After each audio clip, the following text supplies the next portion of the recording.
The void tore open above the Cadian expanse, not with the familiar scream of warp storms, nor the roiling madness that accompanied demon incursions. This was different. A silence so absolute it hurt to perceive a wound in reality that bled neither light nor darkness, but something else entirely. Something that made the Astronomican's light falter for the first time in 10 millennia. On the orbital station, Vigilance I, Magos Luminex 773, watched his instruments malfunction in ways that defied all protocols.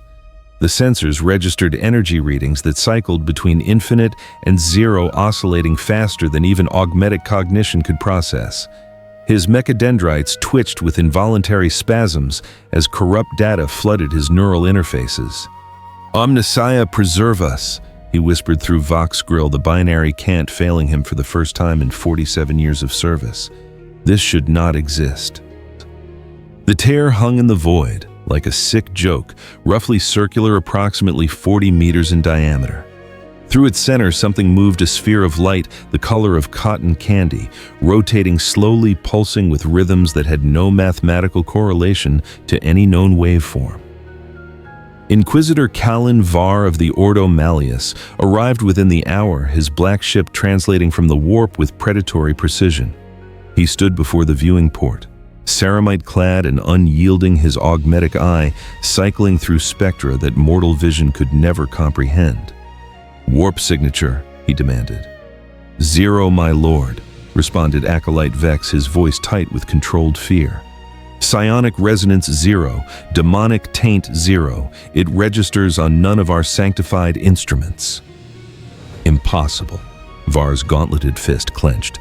"Everything that tears reality bleeds the warp. Even the Necrons leave psychic ripples when they phase. This..." He paused, searching for words that his centuries of training had never prepared him to speak. "This is neither material nor immaterial." The sphere began to descend. It moved without propulsion, without gravity, dropping toward the dead world of Kadia's remnant, the shattered husk that remained after Abaddon's final assault. The planet's surface was a wasteland of twisted metal and vitrified glass, a monument to humanity's Pyrrhic victories. "Deploy the Death Watch kill team," Var ordered. "Full containment protocols. If it moves toward populated space, we execute exterminatus." "My lord," Magos Luminex interjected, his mechadendrites clicking with agitation. "Permission to accompany the ground team. This phenomenon may represent technological understanding beyond current Imperial doctrine." Var's augmetic eye focused on the tech priest with predatory intensity. "Your curiosity borders on techno-heresy, Magos. Knowledge serves the Omnissiah Lord Inquisitor, even knowledge that frightens us." A moment of silence, broken only by the distant hum of the station's plasma reactors and the whispered prayers of servitors hardwired into their stations. "Granted. But if I suspect corruption, I will personally administer the Emperor's mercy." Var's bolt pistol, sanctified, inscribed with wards, and loaded with psych-out rounds, hung heavy at his hip, an unspoken promise.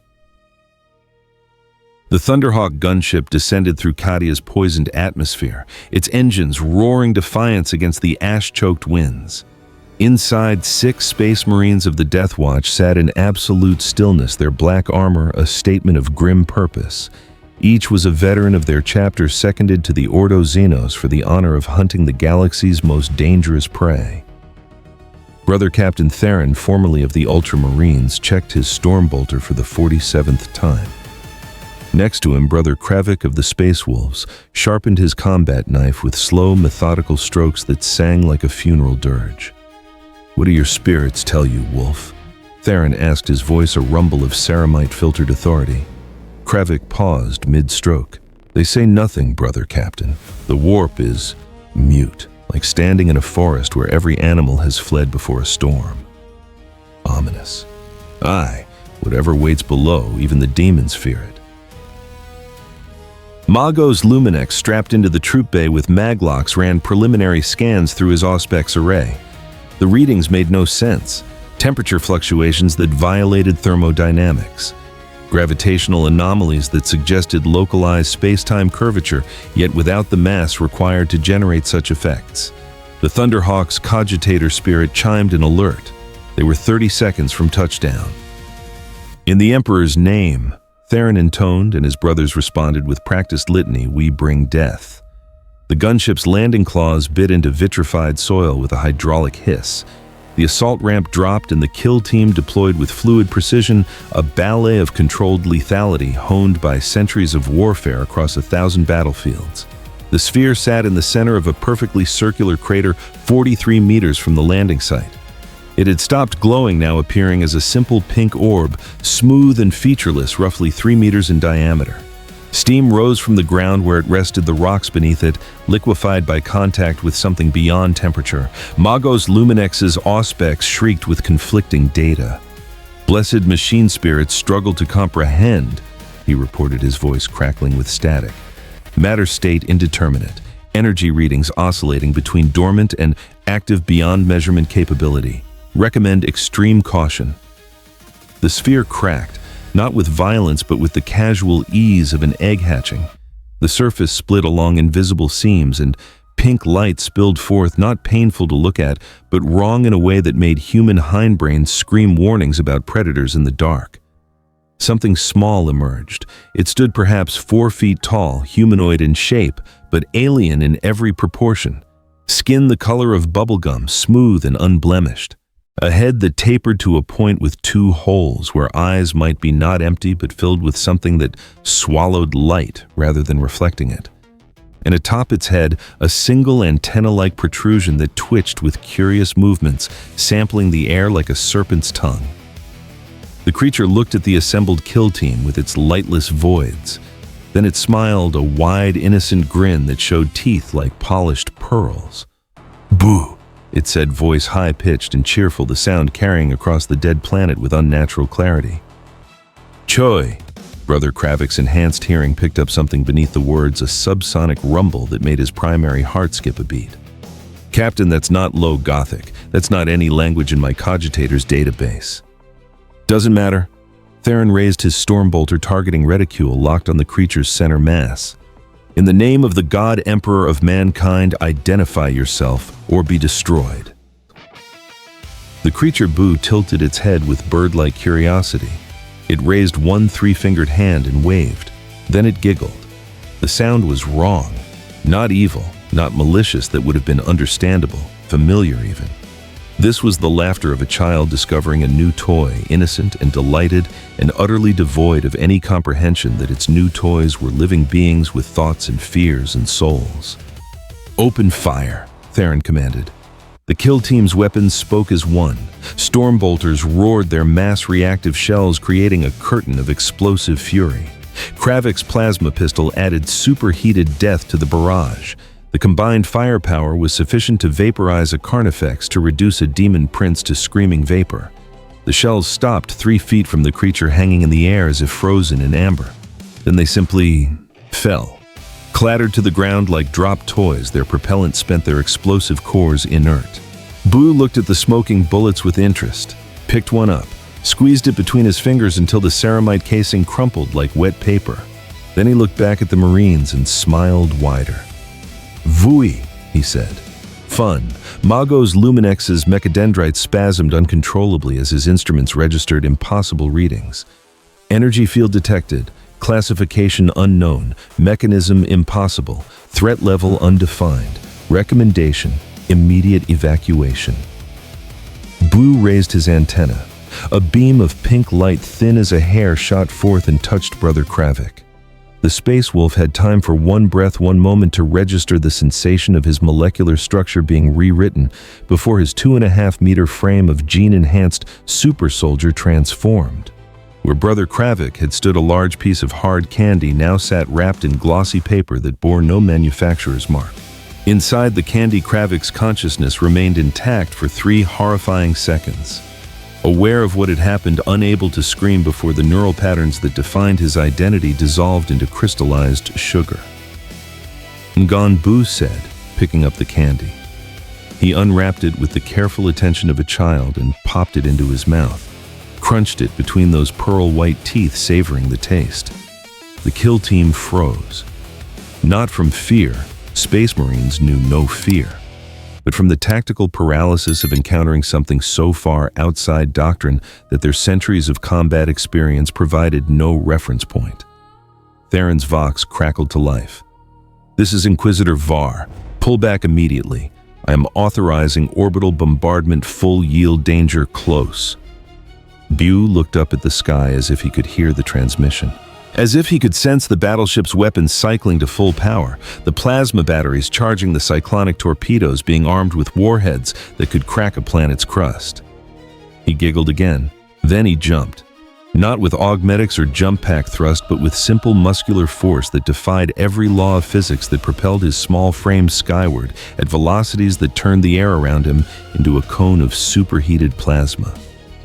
The sonic boom shattered what few intact structures remained on Kadia's surface, flattened the kill team, and sent Magoa's Luminex's instruments into catastrophic failure. In orbit, Inquisitor Var watched the sensors track an object descending from the planet's surface at impossible speeds. His tactical cogitator calculated trajectory, velocity, impact force. "Void shields to maximum," he ordered, but the words came too late. Buu struck the Vigilant's eye with the force of a lance strike. The orbital station, a fortress in space armed with enough firepower to sterilize continents, simply stopped. Its reactors died. Its void shields collapsed. Its machine spirits fled in digital terror from something their programming had no means to comprehend. Inside, Inquisitor Var felt the artificial gravity fail, felt the temperature drop as life support systems shut down. Through the viewing port, he saw the creature floating in the void, unprotected by any suit or field-breathing vacuum, as if it were air. Buu waved at him, then pressed his face against the armored glass teal, peering in with those lightless eyes, antennae twitching with curiosity. Var reached for his bolt pistol, knowing it was futile, knowing that whatever this thing was, it existed outside the Emperor's light, beyond the reach of the Imperium's wrath.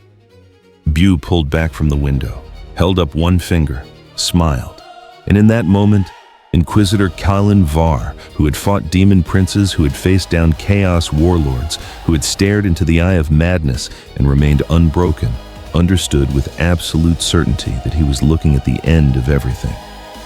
Not evil, not malicious, just a child who wanted to play.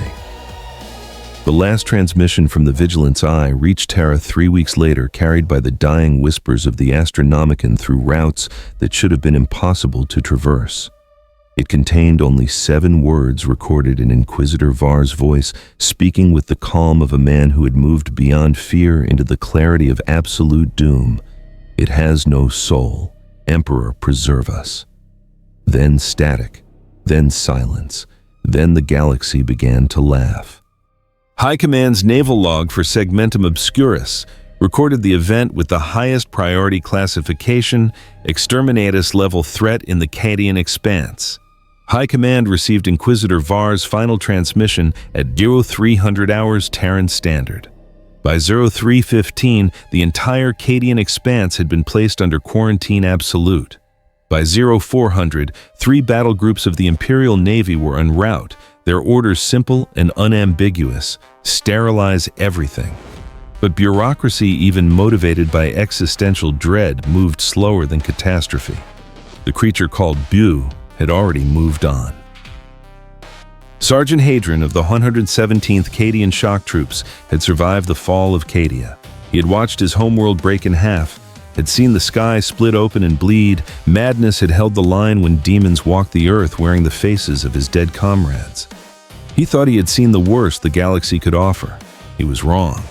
The alarm klaxons wailed across Firebase Adamant, a fortified position on the moon of Cadia Secundus that housed 3 million Imperial Guardsmen, 2 Titan legions, and enough ordnance to wage war for a decade.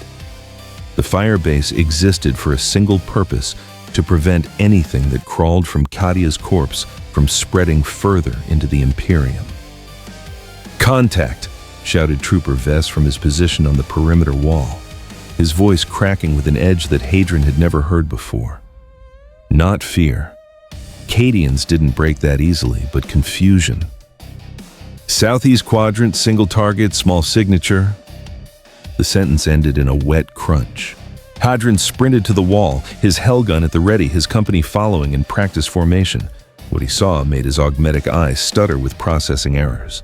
The perimeter defenses were gone, not destroyed gone. Where there should have been reinforced rockcrete walls 3 meters thick, a blade of armor plating and auto cannon emplacements, there was now candy, giant lollipops stuck in the ground where gun towers had stood. The walls had transformed into ribbon candy, twisted and colorful, already melting under Cadia Secundus's weak sun. The razor wire had become strings of licorice. The minefield, the Emperor-damned minefield that could stop a Baneblade, was now a field of gumdrops glistening like jewels. And in the center of it all stood a small pink creature holding what looked like an oversized piece of hard candy wrapped in glossy paper. Trooper Vess's wrapper. "Fire!" Hadron roared, and 3,000 lasguns spoke as one. The las beam struck the creature and simply stopped hanging in the air like frozen lightning, before dissipating into harmless light that painted the creature in shifting rainbow hues. It looked down at the light show with evident delight, giggling and clapping its hands together. "Pretty," Buu exclaimed the word, emerging in a tone that almost resembled low Gothic, but not quite, as if reality itself struggled to translate something fundamentally alien into human speech. The syllables carried harmonics that made servo skulls malfunction and made seasoned soldiers wince. Then he raised his antenna. The beam swept across the front line. Sergeant Hadron watched his men veterans who had bled for the Imperium across 100 worlds transform mid-stride. Their screaming faces frozen in expressions of terror as flesh became sugar bone, became caramel blood, became syrup. Guardsman Keller became a chocolate bar. Corporal Thoss transformed into pink cotton candy. Heavy weapons specialist Drem, all 120 kilos of muscle and augmetics, turned into a massive jawbreaker that hit the ground with a sound like a bell tolling. The creature walked through the field of candy soldiers, picking them up one by one, examining each with the curiosity of a child sorting through a sweet shop. He unwrapped Guardsman Keller, took a bite, chewed thoughtfully. "Yummy," he said, the word distorted by alien vocal cords that had never been meant for human language. Behind him, Firebase Adamant's main guns were tracking. Earthshaker cannons, Basilisk artillery platforms, and Manticore missile launchers, enough firepower to level a hive city, all locked onto the small target. "All batteries," came the Vox-amplified voice of General Marthas Kane from the command bunker, his voice carrying the weight of 40 years of warfare. "Maximum yield, fire for effect." The world exploded. Shells designed to penetrate fortress walls struck the ground in a rolling barrage that liquefied rockcrete and turned sand to glass. The concussion wave flattened everything within a kilometer radius. Mushroom clouds of fire and debris rose 300 meters into the pale sky. For 10 seconds, the world became light and sound. The ground shook with the force of a localized earthquake. When the smoke cleared, a crater 50 meters deep and 200 meters wide had been carved into the moon's surface. The heat signatures registered temperatures sufficient to melt ceramite. In the center of the crater, Buu sat cross-legged, still holding a half-eaten piece of candy. He looked up at the Firebase head, tilted as if processing this new development. Then he smiled. Loud. He observed his voice carrying a child's critique of an unpleasant noise rather than fear or pain. He stood brushing imaginary dust off his pink form and looked at the remaining candy scattered around the crater. His expression shifted not to anger, but to something worse. Boredom. The toys had stopped moving. Buu raised both hands toward the sky, his antenna glowing with that terrible pink light. A sphere of energy began to form between his palms, small at first, no larger than a fist. But it grew and grew. And as it grew, the temperature across the entire Firebase began to rise. Sergeant Hadron, watching from the command bunker through a pixie feed because the walls had just saved his life, felt his blood run cold despite the rising heat. "That's not possible," General Kane whispered, his augmetic fingers crushing the armrest of his command throne. "Energy readings are climbing past thermonuclear ranges. It's going to..." Buu giggled and threw the sphere upward. It rose slowly, almost lazily trailing pink light that seemed to eat the very air it passed through. When it reached 5 kilometers altitude, it stopped, hung there like a miniature sun pulsing with rhythms that made reality itself shudder. Then it expanded, not with a bang, but with a whisper, a sound like the universe sighing in its sleep. The sphere grew to encompass Firebase Adamant, its 3 million souls, its titans and tanks and weapons, all the desperate hope humanity had invested in this fortress against the darkness. Everything it touched transformed. Titans became massive chocolate sculptures, their god machines reduced to confectionery, so detailed that every rivet, every weapon system, every sacred seal remained visible. Frozen forever in caramelized perfection, tanks became hard candies with working treads made of licorice. Soldiers became jelly beans in uniform wrappers, their faces still visible through translucent sugar shells, mouths open in silent screams. General Kane had time to whisper a final prayer to the Emperor before his augmetics turned to rock candy and his flesh to marshmallow. His last thought was a tactical one, cold and analytical, even in the face of impossible horror. This is not a weapon. This is a child's tantrum. The sphere continued to expand across Cadia Secundus. Habs became gingerbread houses, manufactorums transformed into chocolate factories that produced nothing. Entire cities of billions turned to candy architecture, beautiful and terrible, a monument to the sweetness of oblivion. And for the first time since the Horus Heresy, the galaxy knew sweetness instead of blood. The fleet engagement log for Battle Group Quarren recorded the timestamp as 0847 Terran Standard Time. From orbit, watching through long-range Auspex arrays, the approaching Imperial battle groups witnessed the transformation in real time. 3 million human souls translated from flesh and faith into sugar and silence in the span of 30 seconds. Fleet Admiral Quarren, commanding the battleship Righteous Fury, stared at the readings with the numb incomprehension of a man watching mathematics fail. His tactical officers provided updates in voices stripped of emotion by the sheer scale of impossibility they were reporting. Entire moon has been compromised, sir. No life signs detected. Energy signature of the transformative effect is... Admiral, it's still growing. Naval regulations are clear, Quarren said, his voice mechanical, retreating into doctrine because doctrine was all he had left. Total loss of Imperial assets to unidentified Xenos threat. Recommend immediate exterminatus.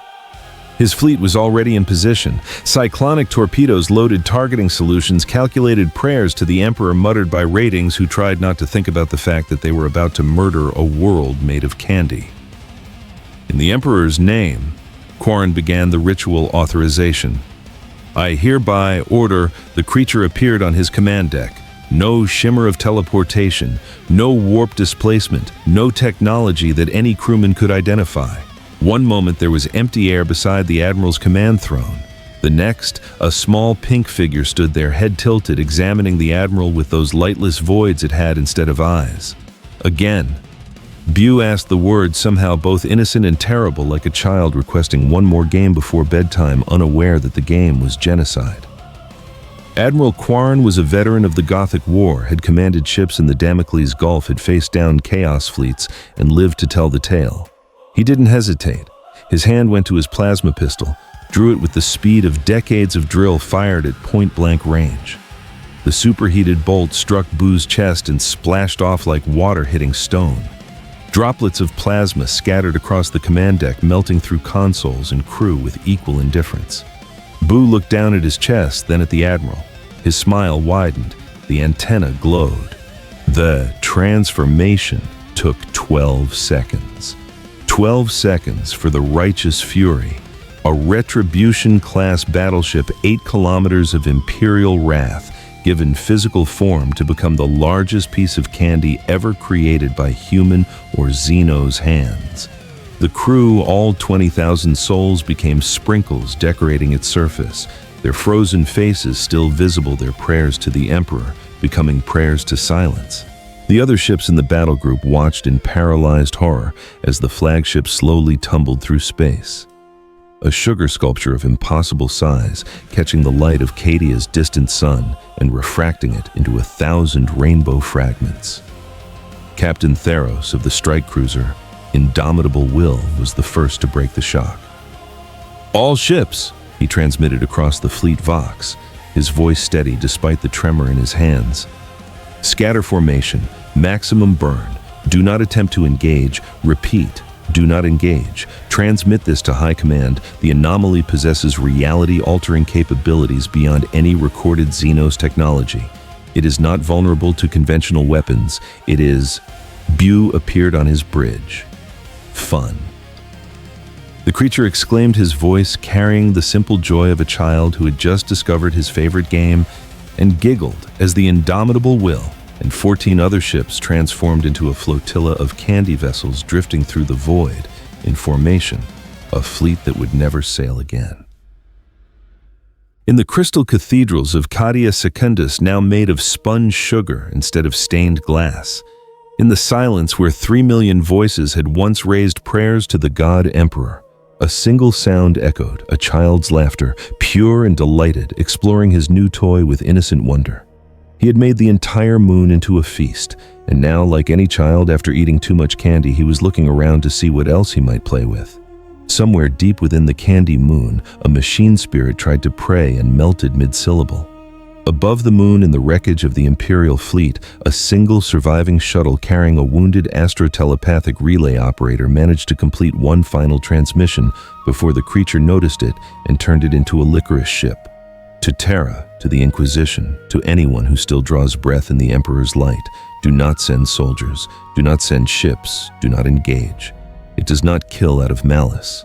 It kills because it does not understand that we can die. It is entropy with a smile. It is oblivion that giggles. We have no weapons that can touch it. We have no... The transmission ended with a wet crunch and the sound of crinkling wrapper. Buu sat on what had once been Firebase Adamant's command tower, now a peppermint stick 20 stories tall.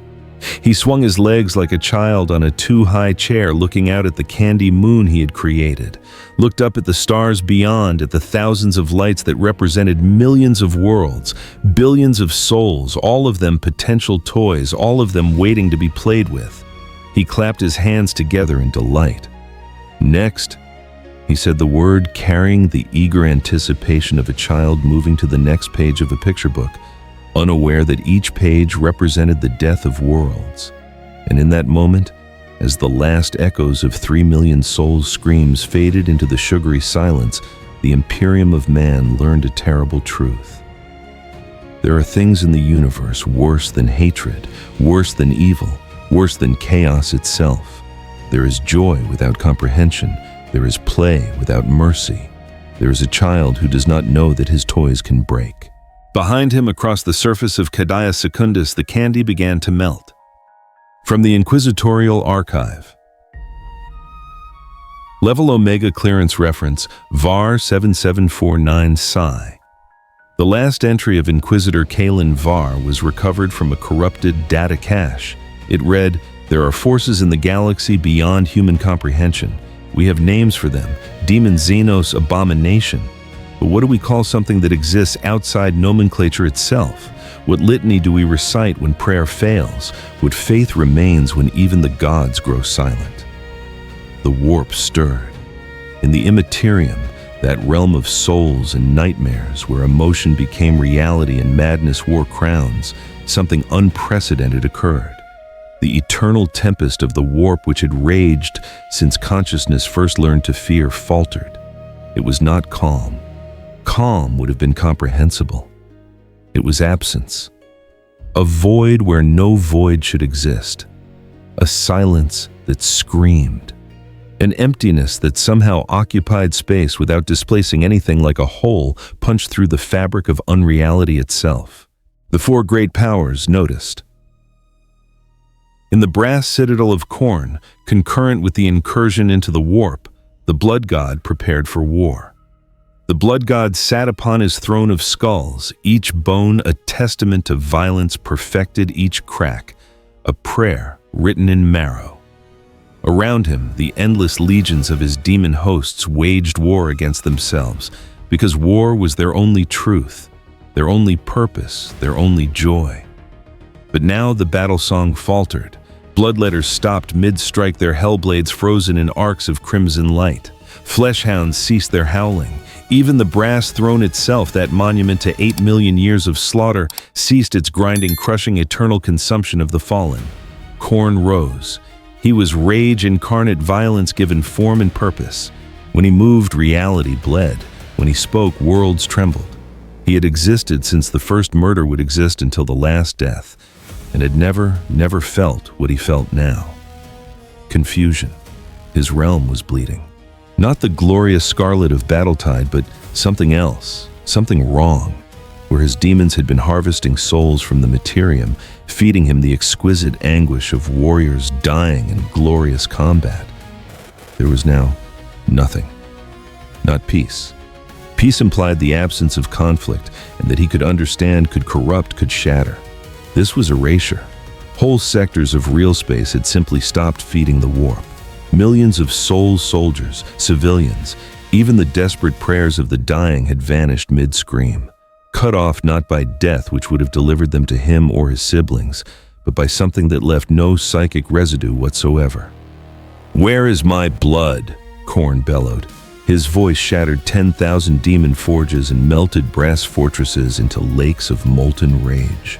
He reached into the Imperium with claws that could rend continents, searching for the source of this affront. His perception touched the Cadian expanse where his forces had waged glorious war for millennia. What he found made even the blood god recoil. A wrongness. Not chaos, chaos, he understood, embodied, commanded.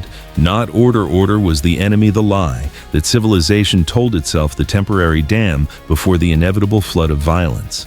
This was neither. This was something that existed in fundamental opposition to the warp itself, a negation, an anti-concept made manifest.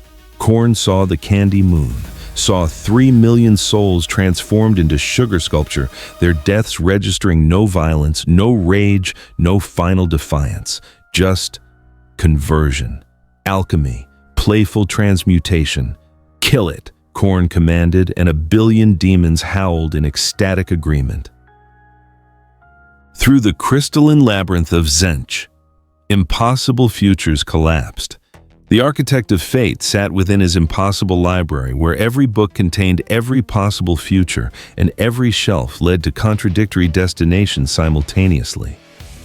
He was mutation, ambition, hope, and change, the eternal schemer who wove fate like a spider weaves webs, complex and beautiful and cruel. But the web had just been torn. Not cut with precision, not burned away by rival powers. Simply ignored. As if the strands of causality themselves meant nothing to whatever had passed through them. Tzeentch possessed 9 times 9,000 eyes, and each eye could see 9 times 9,000 possible futures. Every decision, every variation, every quantum possibility branched before him in crystalline clarity. Except for this. When his gaze turned toward the anomaly, the futures collapsed, not into a single timeline that would imply certainty, decision, fate. They collapsed into static. White noise, mathematical impossibility. He saw the creature's small pink laughing and tried to calculate its next move.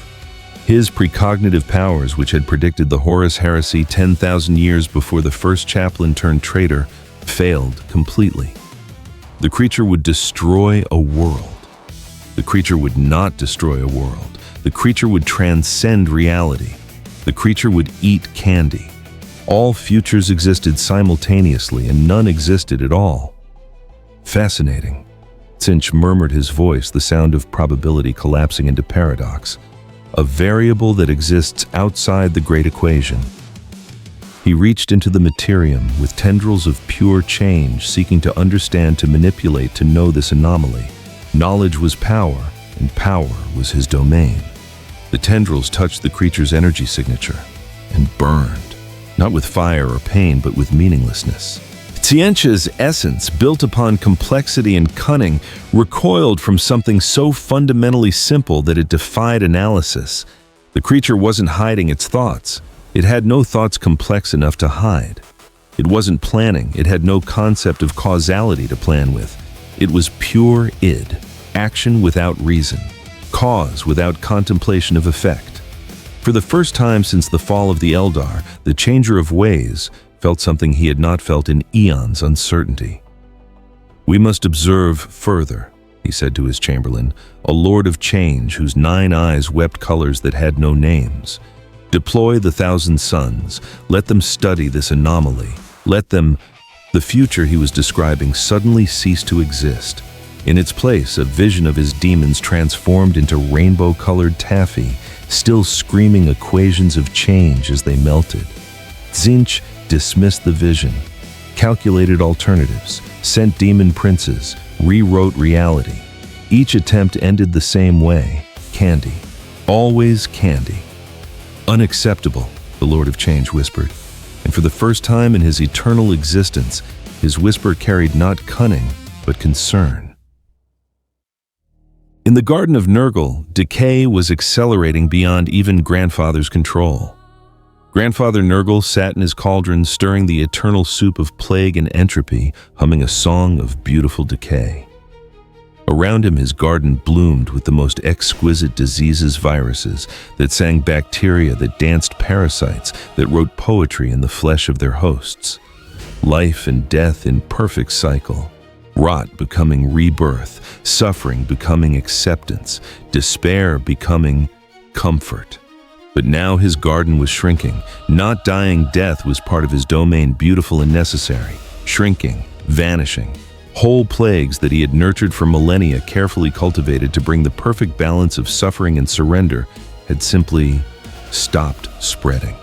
Nurgle lifted his massive, pox-marked head. Flies buzzed around his antlers. Or were they horns? The distinction had long since rotted away. His single eye weeping pus that smelled of ancient forests, focused on the Imperium. He saw the candy moon and understood immediately what his brothers had struggled to comprehend. "No sickness," he said, his voice the sound of wet earth and gentle endings. "No decay, no cycle." The sugar soldiers did not rot, would not rot, could not rot. They had been removed from the cycle entirely, neither alive to sicken nor dead to feed new life. Just static, preserved in crystallized perfection that mocked his philosophy. Where was the beauty in that? Where was the lesson? Where was the slow, gentle teaching that all things must end, must yield, must embrace the inevitable decay? "This is wrong," Nurgle said, and his garden demons quailed because their father rarely spoke that word. Wrong implied judgment, and Grandfather Nurgle did not judge. He accepted, embraced, loved. But this he could not love. He sent a plague ship toward the anomaly. Not to kill, killing was Khorne's crudity, but to teach. To show this strange creature the beauty of entropy, the peace of decay, the truth that all things must end. The ship arrived in the Cadian expanse 12 hours later, its hull alive with rust and rot and sacred disease. Death Guard plague marines, long dead but still walking, still serving, lined its decks. Buu looked up at the ship and tilted his head, curious. The antenna glowed. The ship transformed into a massive lollipop, its engines now candy glass, its crew now sprinkles embedded in hard sugar. The plagues that had lived in its walls for 10,000 years, beautiful ancient diseases that Nurgle himself had blessed, crystallized into rock candy flavored faintly of mint. In his garden, Nurgle felt the death of his children. Not the gentle death he preached, but annihilation, removal from existence without entering death's embrace, without feeding the cycle. A single tear rolled down his rotted cheek. It burned where it fell like acid eating through the garden floor. "Not death," he whispered. "Not life, just absence." And even Grandfather Nurgle, who loved all things, could not love that. In the palace of Slaanesh, the Dark Prince reclined in anticipation.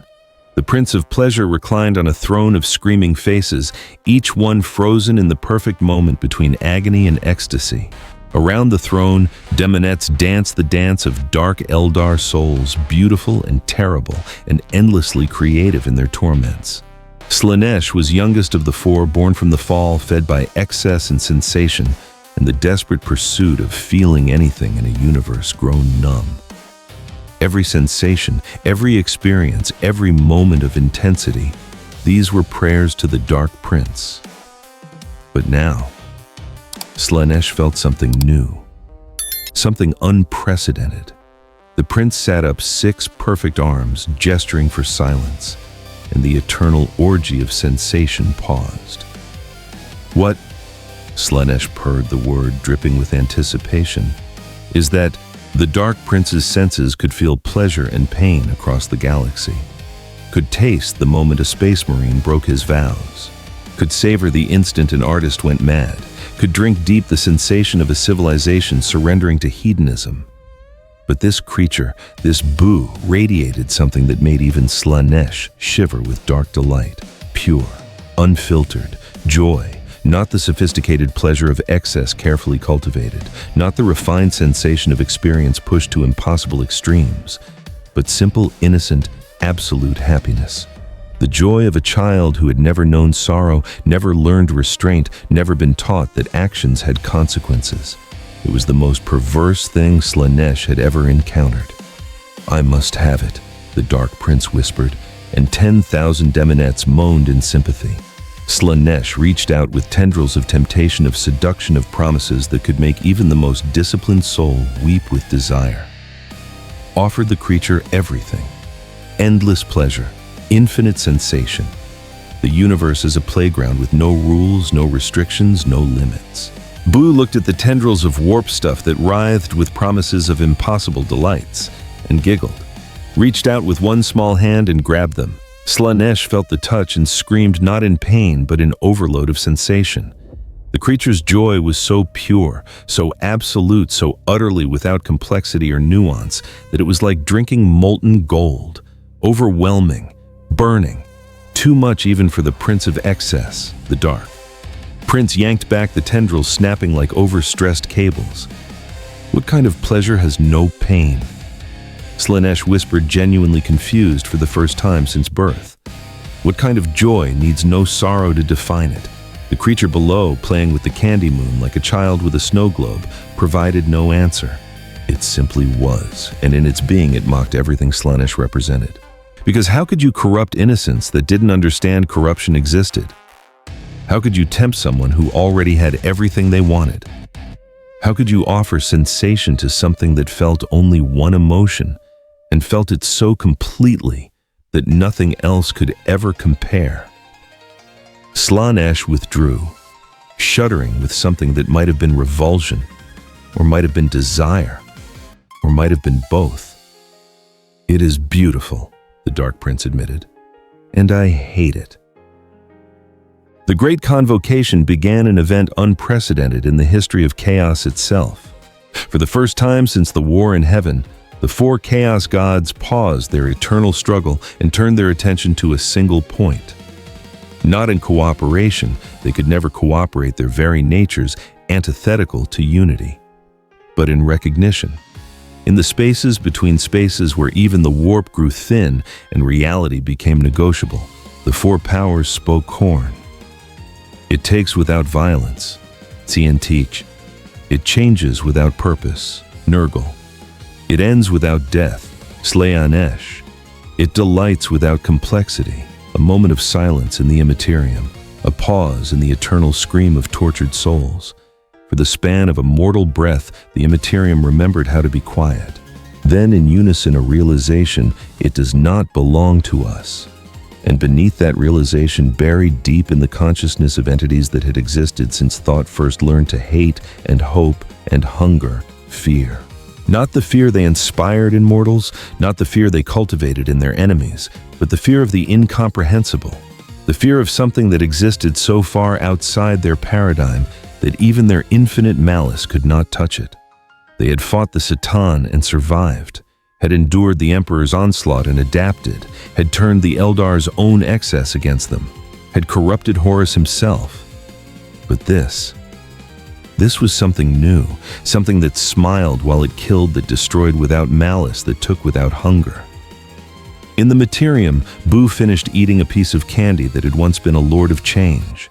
He looked up at the stars, at the churning madness of the warp, visible as sickly auroras in the void. He pointed at it. "Go there," he asked no one in particular, his voice carrying across the void in ways that physics said was impossible. Then he giggled and jumped. A psychic scream was logged by the astropathic choir on Terra. The timestamp read, "Immediate." The message came through in fragments. "The warp is burning, not with fire, with sweetness. The gods are silent. The emperor is silent. There is only laughter, only pink, only..." The signal was lost. Post-incident analysis revealed that all psychers in the receiving choir were deceased. Cause of death, sugar crystallization of neural tissue. The Imperium had no protocol for this, no litany applied. Within the Imperial Palace on Terra, deep in the Sanctum Imperialis, where only the custodian guard were permitted entry, reference code Valoris Golden Throne Omega Prime was logged. The Golden Throne screamed, not with sound. Sound was too crude, too material for the pain that emanated from humanity's most sacred relic. This was a scream written in psychic resonance, in the death cries of 1,000 psychers, whose souls were being consumed to keep the Emperor alive for one more second, one more breath, one more eternally prolonged moment of divine agony. But this scream was different. Captain General Trajan Valoris of the Adeptus Custodes had stood vigil beside the throne for 3 centuries. He had heard every variation of its suffering, the groans when the Astronomicon flickered the shrieks, when chaos incursions threatened the webway gate, the steady drone of decay that accompanied the Emperor's slow dissolution. This was new. The throne system's architect, beyond the comprehension of even the Mechanicus' most senior magi, began displaying readings that violated every known principle of psychic mechanics. The Astronomicon, that great beacon which guided ships through the warp across the entire galaxy, stuttered, not dimmed, not failed, stuttered like a candle flame caught in a wind that blew from directions that did not exist. "Report!" Valorous commanded, his voice carrying the absolute authority of one who spoke with the Emperor's own mandate. Tech priest Dominus Zeth 9, hardwired into the throne's maintenance systems, responded in crackling binaric cant that his vox grill translated into something approaching Gothic. Anomalous readings across all sectors. "Captain General, the warp is changing. The warp is always changing. Specify." "I cannot." For a tech priest to admit ignorance was heresy of the highest order. "The machine spirits are providing contradictory data. Sector Obscurus registers total warp silence. Simultaneously, the same sector registers warp activity beyond measurement capacity. Both readings are true." Valorus's augmetic eye focused on the throne itself. The Emperor sat there as he had for 10,000 years, more corpse than man, sustained by sacrifice and machinery and will, too stubborn to yield to death. His psychic presence, that vast, incomprehensible consciousness that had guided humanity since before the Imperium's founding, filled the chamber like invisible fire. But now that fire flickered.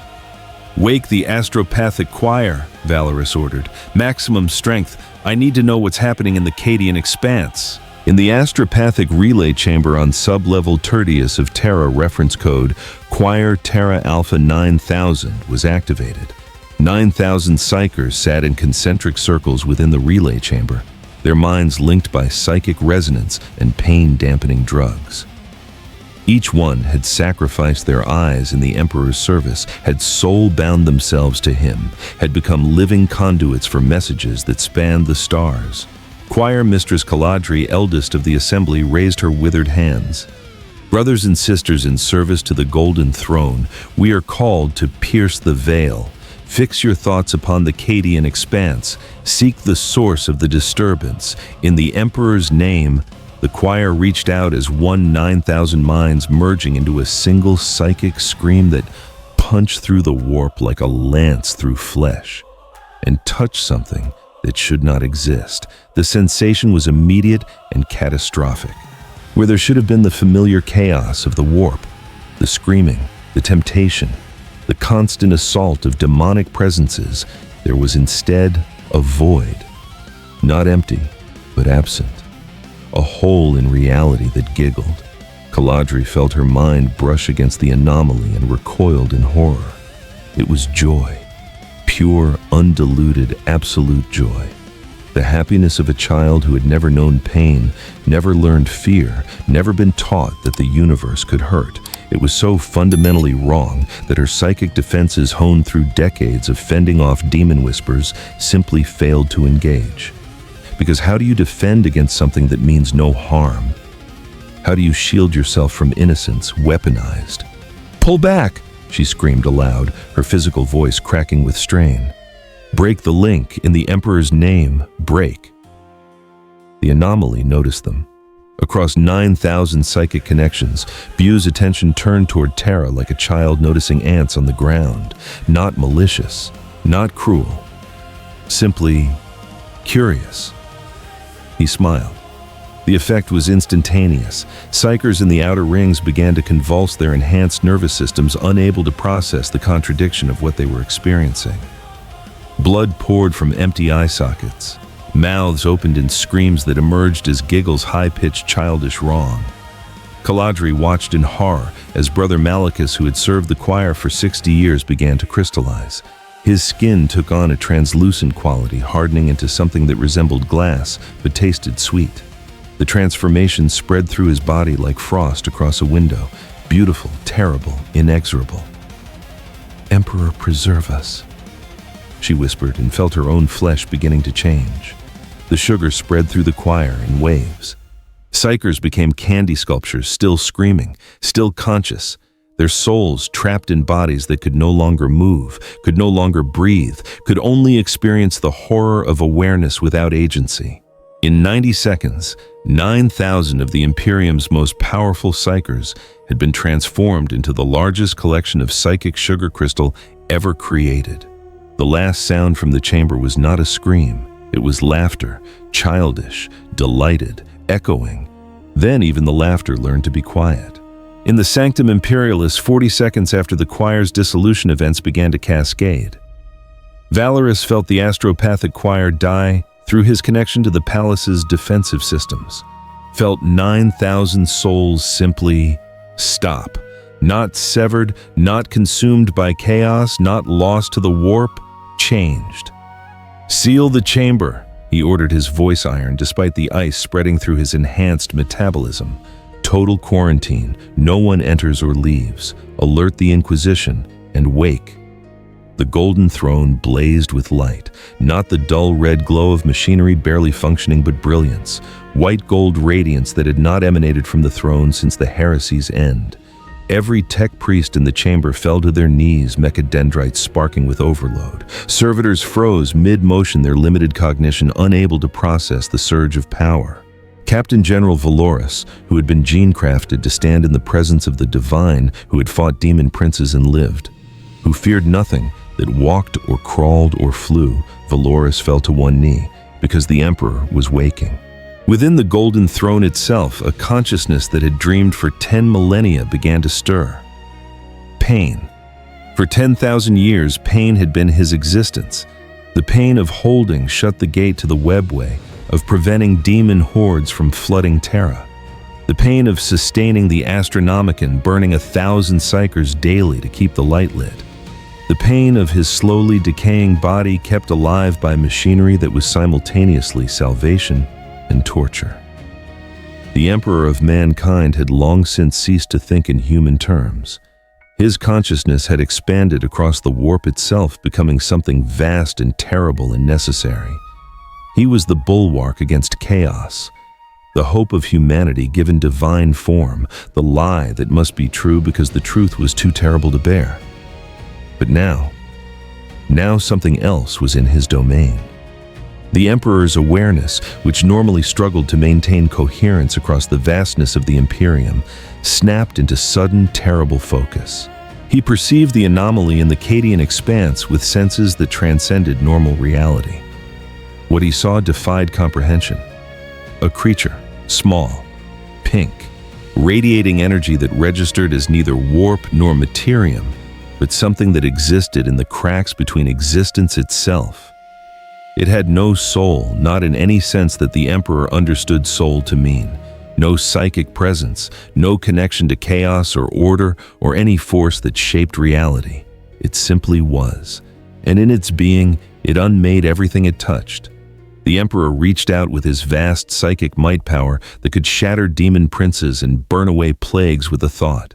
Reached out to understand this thing that had stumbled into his universe. The contact lasted less than a second. In that second, the Emperor who had walked the earth when humanity still cowered in caves, who had built the Imperium through vision, will, and calculated cruelty, who had foreseen the heresy and accepted it because the alternative was worse, who had endured 10,000 years of agony to save a species that worshipped him despite his hatred of religion, felt something he had not felt in 38,000 years. Helplessness. This creature could not be reasoned with, could not be bargained with, could not be turned corrupted or controlled. It existed outside the frameworks of power and manipulation that the Emperor had spent millennia mastering. It was a child playing with matches in a library, unaware that the building was burning, uncaring that books irreplaceable and ancient were turning to ash with each giggle. The Emperor tried to communicate, tried to impose his will, tried to make the creature understand the consequences of its actions. Buu tilted his head, smiled, and waved, then went back to playing. The Emperor withdrew, pulled back into the golden throne with a psychic recoil that shattered every remaining window in the Sanctum Imperialis.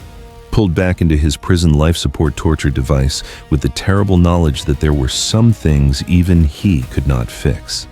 His consciousness, vast and ancient and aching, collapsed back into the barely living corpse on the throne. His eyes, those eyes that had watched civilizations rise and fall, that had stared into the eye of terror and not blinked, opened. For the first time in 10,000 years, the Emperor of mankind opened his eyes and spoke. The words emerged not as sound, but as psychic pressure that carved themselves into the minds of everyone in the chamber. Everyone in the palace, everyone on Terra who had even the slightest psychic sensitivity. Not reality. The effort nearly killed him. The throne's machinery shrieked as it compensated for the catastrophic drain. 100 psychers in the feeding chambers died instantly, their souls consumed to provide the power for 2 words. Valorous staggered forward, one hand braced against a support pillar. "My Emperor, what? Pray." The second word came harder than the first. The throne's systems began failing. Alarms blared. Tech priests frantically rerouted power. Sacrificed servitors burned through every reserve they had to keep the Emperor alive.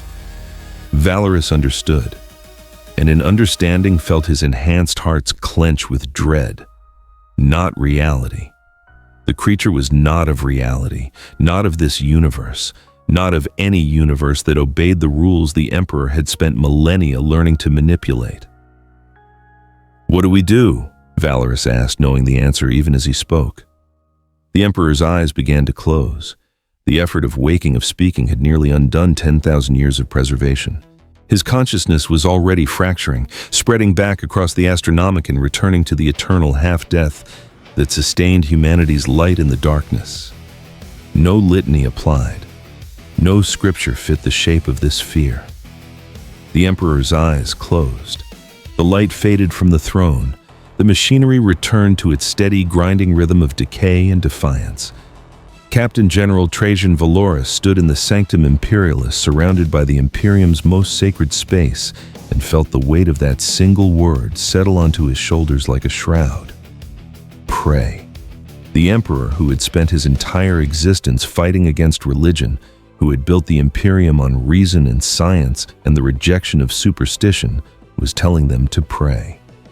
Because there was nothing else left. In the High Lord's chamber, 20 minutes after the Emperor had spoken, the emergency session convened.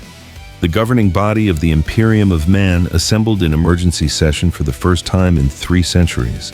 12 figures representing humanity's 12 most powerful institutions sat in judgment of a universe that had ceased to make sense. Lord Commander Militant Baljar Cross spoke first. Naval estimates suggest total loss of segmentum obscurus within 48 hours if the anomaly maintains current velocity and destructive capacity. We have already lost contact with 19 subsectors. Exterminatus? Asked High Admiral Quentin. Failed, repeatedly. The anomaly is immune to conventional weapons. Cyclonic torpedoes, virus bombs, even the Terminus Decree protocols have been considered and rejected as ineffective. Fabricator General Udia Raskian's mechadendrites twitched with agitation. The Omniscia has spoken. He said the anomaly is not reality. This suggests a dimensional incursion. Perhaps the device used against the Rangdan. Lost Cross interrupted. That technology was destroyed during the heresy on the Emperor's own orders. Then what? Demanded Ecclesiarch Baldo Slist, his voice trembling with barely controlled fear disguised as righteous anger. Does the Emperor expect us to do? No one answered, because the truth was too terrible to speak aloud. The Emperor expected them to die, expected them to hold the line as long as possible to slow the inevitable, to give humanity a few more hours, a few more days before the laughter consumed them all. In the silence, the chronometer on the wall marked another second's passage.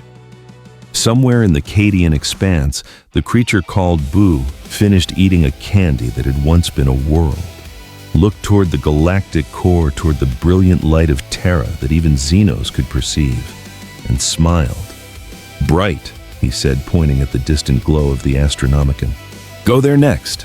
From the personal log of Captain General Trajan Valoris' encrypted final entry. The Emperor spoke. I heard his voice for the first time in 300 years, and his message was despair. We have fought demons. We have held against chaos for 10 millennia. We have endured the long night, the heresy, the breaking of Cadia. But this is not an enemy we can fight. This is entropy that giggles. This is the end of the universe wrapped in pink flesh and wearing a smile.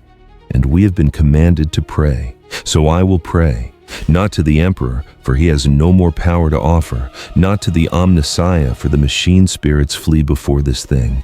Not to any god or force that has ever been named. I will pray that when it reaches Terra, when it transforms the golden throne into candy and the Emperor into sugar sculpture, when humanity's light finally goes out, I will pray that the laughter is quick. I will pray that somewhere in some reality that still makes sense, someone will remember that we existed, that we fought, that we bled, and that in the end we were not swallowed by hate. We were sweetened by laughter. The log corrupted at this point. Final timestamp indicated sugar crystallization of the data core. The throne endured, for now. High Command's naval log for Segmentum Obscurus recorded the event with the highest priority classification, Exterminatus level threat in the Cadian expanse. Buu stood at the threshold between dimensions. Before him, the warp churned that great ocean of souls and madness, where daemons swam through currents of emotion, and the four dark gods held their eternal court. Behind him, the Imperium burned worlds transforming into candy monuments to his innocent passage. He looked at the boundary between the two realities, the barrier that separated thought from thing, nightmare from matter, the real from the unreal, and tilted his head. Funny wall, he said. Then he stepped through it. In the Imperium, in that timeless moment of incursion, monitoring systems registered a single impossible metric. The candification index was rising. The warp had existed since consciousness first learned to feel. It was the collective unconscious of every sentient being given form and fury. Pain became plague, rage became war, hope became schemes, pleasure became excess. But it had never encountered this. Buu's first step into the warp created a ripple that propagated across infinity. Not a psychic scream or demonic howl, those were familiar expected. This was something the warp had no reference for, the sound of a child laughing in a cathedral, innocent and terrible because it didn't understand why silence was sacred. The Imperium recoiled. For a breath, even infinity held still. Where Buu walked, the warp itself crystallized. Currents of rage that had flowed for millennia froze mid-surge, turning into streams of hard candy that tasted of iron and broken promises. Oceans of sorrow solidified into vast plains of rock candy depression, still carrying the psychic imprint of 1 billion suicides, but now sweet enough to rot teeth. Demons that approached him, lesser imps, flame-wreathed horrors, things with too many mouths and not enough mercy, simply changed. A bloodletter. All rage and slashing claws became a red lollipop shaped like a sword, still screaming Khorne's name, but in a voice that cracked like spun sugar. A plague bearer. Its body a testament to beautiful decay, transformed into a chocolate truffle that smelled of mint instead of rot. Pink horrors of Tzeentch, already partially transformed by their patron's magic, became fully candy, their scheming faces frozen in expressions of calculation as they turned to Taffy.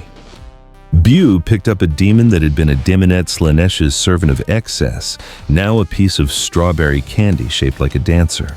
He examined it with childlike curiosity, watching how the light caught in its crystalline form.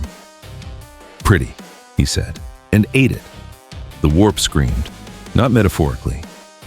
The entire Imperium, that infinite realm of thought-given form, produced a sound that every psyker in the galaxy heard simultaneously. A psychic cry of violation so profound that 300 billion human souls across the Imperium felt it and wept without knowing why, because the warp had just learned fear. In the brass citadel of Khorne, the blood god stirred. Khorne rose from his throne of skulls with a roar that shattered stars in the Materium. His realm, built from 8 million years of war and slaughter, trembled. "Blood for the blood god," he bellowed and sent forth his legions. Demon hordes that had broken empires marched toward the anomaly. Bloodthirsters that had ended civilization spread their wings. Champions who had drowned worlds in crimson gore, charged with weapons that wept acid and screamed prayers to their dark master. They met Buu in a valley that had once been filled with the skulls of the worthy dead. The first bloodthirster, a creature whose name translated to eternal slaughter in 9,000 languages, each one extinct because it had killed every speaker, raised its axe. The weapon had tasted the blood of saints and primarchs. It could split reality with each swing. It brought the axe down with force sufficient to cleave a titan. Buu caught it one hand. The bloodthirster stared, its demonic mind struggling to process the impossibility. This creature, this small creature, had stopped a blow that could shatter mountains. Buu smiled. "Heavy," he observed. Then he took the axe and ate it. Not absorbed its power, not corrupted it, ate it, crunched through demonic metal that was partially concept and partially hate, chewing thoughtfully like a child trying a new flavor. "Spicy," he said. "Don't like." He spat out the pieces. They hit the ground as candy shrapnel, each piece still screaming Khorne's name in tiny, tinny voices. The bloodthirster lunged with claws that had disemboweled void whales. Buu's antenna glowed. The demon became a gummy bear the size of a tank red and translucent, its face frozen in eternal rage. It couldn't move, couldn't die, could only rage impotently in a form that reduced the concept of martial fury to children's confection. Behind it, the entire army, 1 billion demon warriors, each one a fragment of the blood god's infinite wrath, transformed in a wave of pink light. The Valley of Skulls became a valley of candy, and in his citadel, Khorne, who had never known anything but rage, who was rage itself given impossible form, felt something new crawl through his essence. Dread. Within the crystal labyrinth of Tzeentch, across simultaneous streams of possibility, the architect of fate calculated. Tzeentch watched through 9 times 9,000 eyes as the impossible unfolded. His realm was already changing crystalline structures that represented every possible future, melting like sugar sculptures in rain. "Fascinating," he murmured, his voice containing enough contradictions to drive mortal minds to madness. A variable that consumes variables, a paradox that makes paradox meaningless. He reached out with tendrils of pure change, seeking to understand, to transform, to use this anomaly. If he could harness this power, could turn it toward his eternal schemes. Buu looked up at the crystalline sky where Tzeentch's attention focused, waved. The tendrils of change touched that innocent gesture and inverted. Tzeentch's power, which could rewrite reality and reshape destiny, encountered something so fundamentally simple that complexity itself collapsed. The Lord of Change screamed as his own magic turned against him. Not corrupted that would have been expected, planned for 9 steps ahead in his calculations. This was simplified. stripped of nuance and subtlety until all that remained was the basic concept transformation for transformation's sake. His demons. Lords of change, flamers of zench screamers that flew through thoughts, began transforming randomly. A flamer became a blue raspberry candy that still spat sugar fire. A lord of change turned into a fortune cookie that predicted only laughter. The screamers became flying candies that tasted like the color of lies.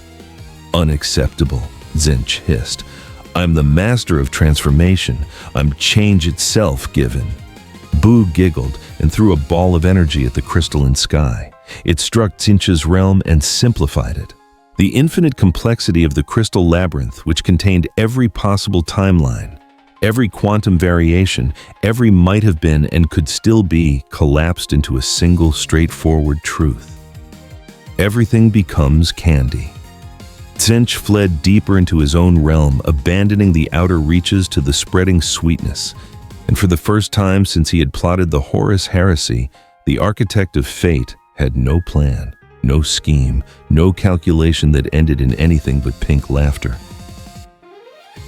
The Garden of Nurgle, decay accelerating. Nurgle watched from his cauldron as his garden died, not the beautiful death he preached, the gentle return to soil, the feeding of new life with old. This was cessation. His plagues, cultivated over millennia, crystallized into candy epidemics that tasted of mint and brought only momentary discomfort before dissolving harmlessly. My children, he wept, and his tears burned holes in the garden floor that refused to fill with new growth. His plague marines, who had served him faithfully for 10,000 years, marched to meet the anomaly. They carried diseases that could end star systems, wielded weapons that wept contagion, and knew no fear because they had already embraced the beauty of decay. Buu looked at them approaching and wrinkled his nose. "Stinky," he said. The plague marines transformed. Their diseased armor became chocolate shells. The beautiful plagues that lived in their flesh turned to pop rocks that fizzed harmlessly. Even the fly swarms that accompanied them became candy insects that tasted like lemon. Nurgle sent his greatest demon, the Poxfather, a great unclean one whose body contained 7 times 7 plagues, each one a masterwork of suffering and acceptance. Buu poked it. The demon popped like a balloon, spraying cotton candy that smelled faintly of flowers instead of rot. In his garden, Grandfather Nurgle, who loved all things, even those that hurt, discovered something he could not love, could not accept, could not transform into beauty through the lens of decay. Because how could death be beautiful when nothing stayed dead long enough to rot? How could entropy have meaning when everything just became sweet? Sweetness has no seasons. I cannot love this, Nurgle whispered, and somewhere in the Imperium, every follower of the plague god felt their faith waver. Within the palace of Slaanesh excess was exceeding itself in ways the Dark Prince had never imagined. The Dark Prince had been watching with mounting fascination that bordered on obsession. This creature represented the purest form of sensation, joy uncut by sorrow, pleasure without pain, the ultimate experience. I must possess it, Slaanesh declared. I must make it mine. I must. Buu entered the palace of pleasure. The demonettes that danced their creatures of impossible beauty and terrible cruelty rushed to greet him. They offered temptations that had broken saints, showed him visions of pleasures that had driven entire civilizations to madness in pursuit of one more taste. Buu looked at them all. Boring, he said. The single word struck Slaanesh like a physical blow. Boring. The Prince of Excess had spent eons perfecting these temptations, had distilled sensation to its absolute pinnacle, had created experiences that transcended mortal capacity for pleasure or pain. And this creature found it boring. How? Slaanesh screamed, genuine confusion cutting through eternal sophistication. How can perfection be boring? How can absolute sensation mean nothing to you? Buu tilted his head, considering the question with the seriousness a child might give to asking why the sky is blue. Already happy, he explained. Don't need more happy, just am happy. And in that moment, Slaanesh understood. This creature existed in a state of contentment so absolute that no temptation could touch it. It didn't seek pleasure because it already was pleasure, didn't hunger for sensation because existence itself was enough. It was the antithesis of everything the Dark Prince represented. Buu's antenna glowed. The palace of Slaanesh transformed. The throne of screaming faces became a merry-go-round of candy sculptures. The dancing demonettes turned into music box ballerinas made of spun sugar. The entire realm of excess and sensation became a child's candy palace, beautiful and sweet and utterly devoid of the sophisticated cruelty that had defined it. Slaanesh felt the transformation take hold and fled, abandoning the palace, the realm, everything fleeing into the deeper warp, where perhaps somehow there might be shelter from absolute contentment. The Great Convergence began as all four divine realms collapsed simultaneously. For the second time in the span of a mortal week, the four chaos gods turned their attention to a single point. But this time it was not in recognition. It was in retreat. Their realms, vast beyond measure, built over millions of years from the psychic energy of countless species, were crystallizing, becoming candy, becoming simple. Corn. We cannot fight it, Tsi and Chi. We cannot outsmart it, Nurgle. We cannot outlast it, Slaanesh. We cannot tempt it, a pause. Then simultaneously a realization that shook the warp itself. We cannot win. They did the only thing left to them. They fled. The four chaos gods entities that had existed since sentient thought, first conceived of murder, ambition, despair, and desire, abandoned their realms, retreated into the deepest parts of the warp, into spaces between thoughts where even consciousness feared to tread. They left behind their empires, their demons, their eternal games. Because for the first time since the war in heaven, since the birth of the universe itself, the Chaos Gods had encountered something they could not corrupt, could not understand, could not even properly perceive. And in their absence, the warp began to change. The transformation of the Imperium had begun in earnest. Without the Chaos Gods to shape it, the warp collapsed into its most basic state. Not chaos, not order, just sweetness. Oceans of warp stuff turned to liquid candy flowing in currents that followed no logic but tasted of every emotion that had ever fed them. Mountains of screaming souls became rock candy monuments that still carried psychic echoes but had lost their bite. The eternal storms that had raged since thought first learned to hate became candy clouds that rained gumdrops.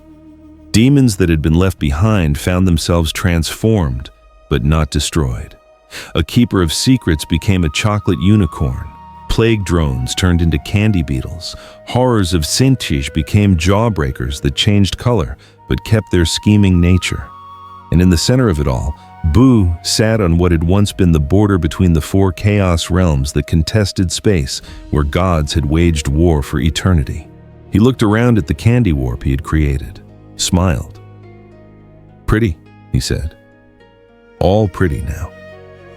Then he opened his mouth and began to eat. Not the demons, not the souls, the warp itself. He bit into reality that was unreality, chewing thoughtfully on concentrated emotion given candy form. With each bite, the Imperium grew smaller, shrank, collapsed inward like a star falling into itself. Buu ate rage and found it too spicy, ate schemes and found them too complicated, ate despair and wrinkled his nose, ate pleasure and shrugged indifferent. But he kept eating, because there was candy here, and candy was meant to be eaten. In the Imperium, simultaneous collapse was spreading across the galaxy. In real space, psychers across the galaxy felt the warp dying. Not going silent death implies something that once lived. This was erasure.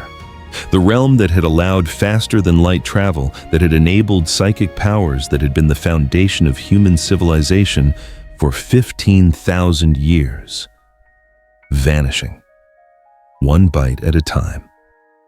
On Terra, the Astronomicon flickered, then faded, then went dark for the first time since the Emperor had ascended the Golden Throne. Not because the Emperor had died, but because there was no longer enough warp to sustain it. Ships caught mid-transit through the warp found themselves stranded in a realm that was rapidly crystallizing around them. Navigators looked into the warp currents and saw not the familiar madness, but candy. Just candy. Endless candy seas that went nowhere because direction had lost meaning. On a million worlds, Psychers began to scream as their connection to the warp crystallized. Their powers didn't corrupt them, didn't kill them, just stopped. Became as useful as trying to breathe underwater made of sugar. The Imperium of man, which had relied on the warp for everything, travel, communication, psychic defense ground to a halt. Not destroyed, simply stuck. Frozen in a galaxy where the warp no longer functioned and the space between stars had become impassable without it. From Buu's perspective, if such complexity could be translated from absolute simplicity, the moment unfolded like this. Buu finished eating the last of the candy warp and burped, a small, satisfied sound that echoed across a dimension that no longer existed in its original form. He looked around at what remained. The materium still existed, but without the warp to connect it, it was just rocks. Lots and lots of rocks floating in space. Some had tiny people on them, but they couldn't visit each other anymore. Boring. He needed a new game. But first, Buu looked toward the brightest point of light in the galaxy. Terra, the Emperor, the Golden Throne, the thing that had tried to talk to him, that had reached out with power and purpose and meaning. He smiled. Talk to bright light, he said to himself, the question innocent and terrible. Then he jumped, and reality shuddered because it knew what came next. A final transmission crackled through the astropathic relay network, broadcasting on all channels across the Imperium. The warp is gone. The gods are gone. We are alone. A pause. Then the voice continued, quieter now. And it is coming home. The signal ended abruptly. Silence followed, absolute crushing silence that pressed against the ears like physical weight. Then came the laughter, childish, delighted, echoing through frequencies that should have been empty. No response protocol applied. No litany fit this fear. No procedure existed for what came next. An emergency broadcast from the Administratum on Terra, transmitted via archaic Vox relays, because the warp no longer carried messages, reached the isolated worlds of humanity with a simple directive: prepare for impact. The anomaly approaches Terra. All forces converge on holy Terra. This is not a request. This is the final order. But there would be no convergence. Without the warp ships could not travel faster than light. Reinforcements that would have taken days now required centuries. The Imperium stretched across 1,000,000 worlds, had become 1,000,000 isolated islands in an ocean of empty space. Terra stood alone. The Sol system had become a fortress unlike anything the galaxy had ever witnessed. Every ship that could fly, every weapon that could fire, every soldier that could stand, all assembled in the cradle of humanity. Captain General Valoris stood on the observation deck of the Eternal Vigil, a battle station that orbited Terra at the edge of the system's defensive perimeter. Around him, the void swarmed with humanity's last defense. 10,000 warships ranging from scout frigates to Emperor-class battleships, each one a cathedral of guns pointed toward the darkness. "Status," he commanded. "All defensive grids active, my lord," replied Admiral Corvin, his augmetic eye cycling through tactical readouts. Void shields at maximum, lance batteries charged, cyclonic torpedoes loaded, nova cannons ready. We have enough firepower to crack a planet. "We've already cracked planets," Valoris said quietly. It didn't work. The bridge fell silent. Everyone present knew the truth. They had witnessed the reports from Cadia, from the Cadian expanse, from the warp itself. This was not a battle they could win. This was a grave they were digging with their own hands, hoping only that someone somewhere might remember they had tried. "It's here," the sensor officer whispered. On the main display, a single point of pink light appeared at the edge of the system, moving not through space, but across it like a child skipping through a garden, oblivious to the flowers being crushed beneath each step. Buu had arrived. The outer defensive ring opened fire first, 1,000 ships unleashing hell in coordinated salvos that had been drilled into Imperial doctrine for 10 millennia. Lance beams capable of cutting continents in half, macro cannons that fired shells the size of hab blocks, plasma batteries that could melt adamantium. The barrage would have vaporized a fleet, would have shattered a moon, would have made gods pause. Buu walked through it like rain. For a second, war forgot how to matter. The weapon struck him and simply stopped, hung in the air around him like a cloud of frozen fireflies, their destructive energies contained by something that physics had no words for. He looked at them with curiosity, these bright lights that the tiny people had sent his way. "Ooh," he said, reaching out to touch a lance beam that hung suspended in mid-flight. "Warm." He poked it. The beam dissolved into candy-colored light that tasted like cinnamon. Buu giggled, then he raised his antenna. The wave of transformation spread outward from him like a ripple on water. The outer defensive ring. 3,000 ships, 2 million souls, the accumulated might of a dozen sectors crystallized. Battleships became massive lollipops, their gothic architecture preserved in perfect candy detail. Fighters became flying sweets. Crew became sprinkles embedded in sugar hulls, their faces frozen in expressions of defiance or terror or prayer. The transformation spread through the fleet in 30 seconds. What remained was beautiful. A field of candy warships drifting in formation, catching the light of Sol and refracting it into rainbows. An art installation that mocked the very concept of war by rendering it delicious. Admiral Corvin watched through the sensors, his augmetic eye trembling as it tried to process the impossible readings. "Emperor preserve us," he whispered. "He's not here," Valorous said. "We are alone." The inner defensive ring held the line for 60 seconds longer. These were the elite, the best ships, the finest cruise veterans of 1,000 campaigns. They knew what was coming, knew it was futile, but they were Imperial Navy, and the Imperial Navy did not retreat.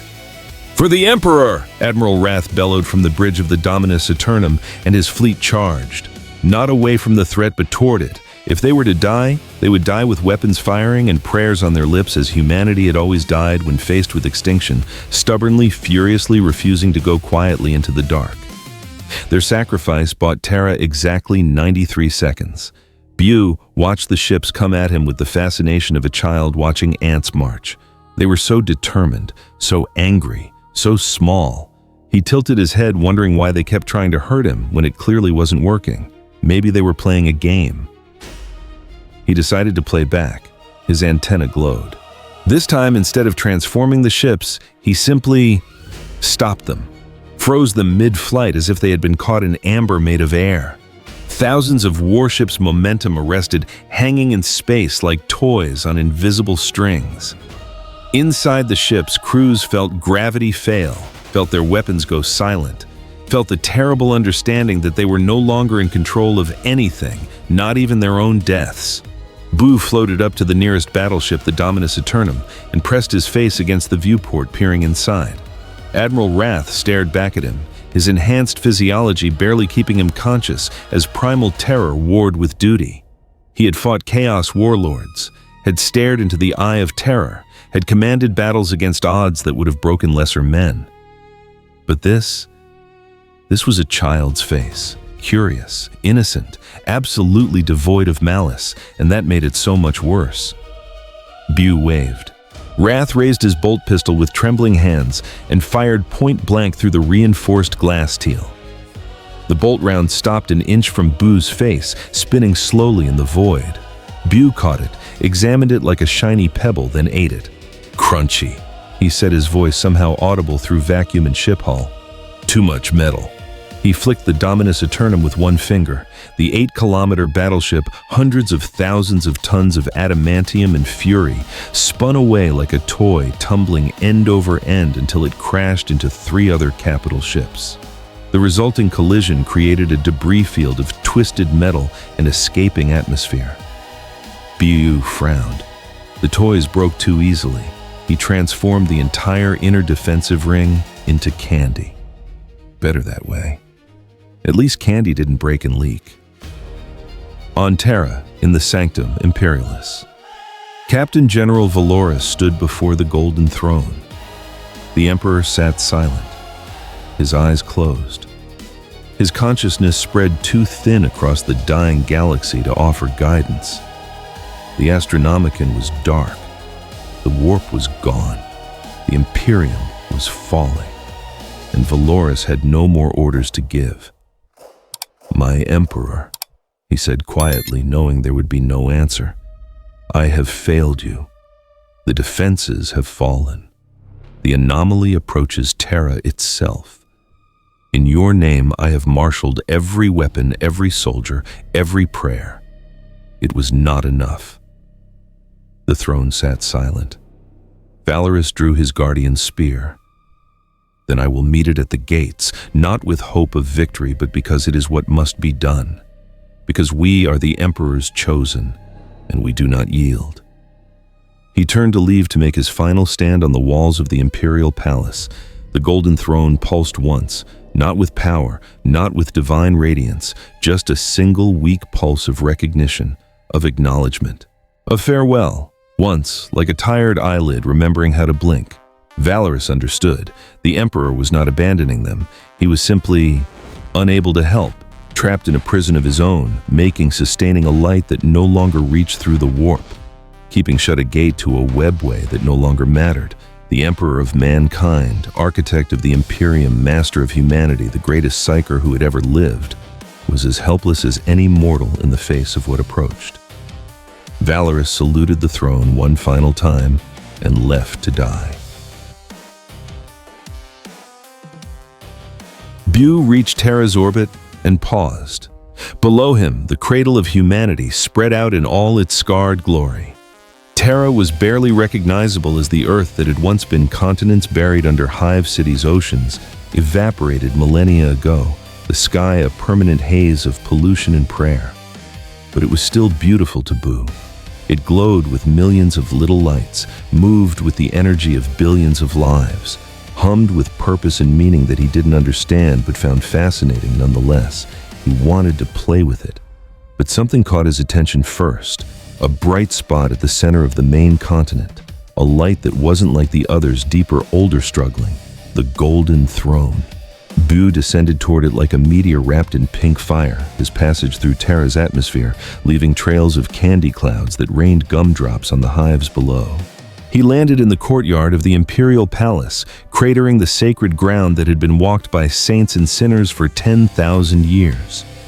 Before him, the Adeptus Custode formed a wall of gold.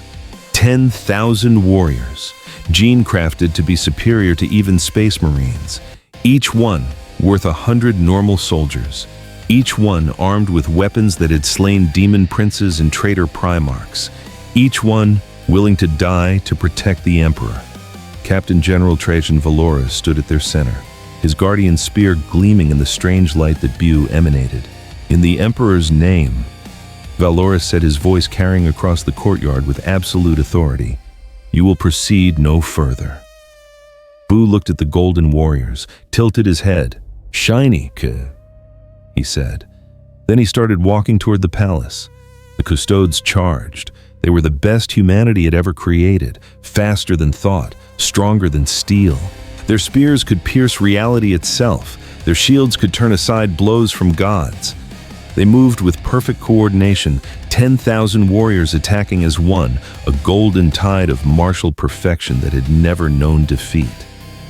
Buu swatted the first wave aside like gnats, not with power, not with energy, just with a casual backhand that sent 100 custodes flying across the courtyard to crash into walls and statues and each other.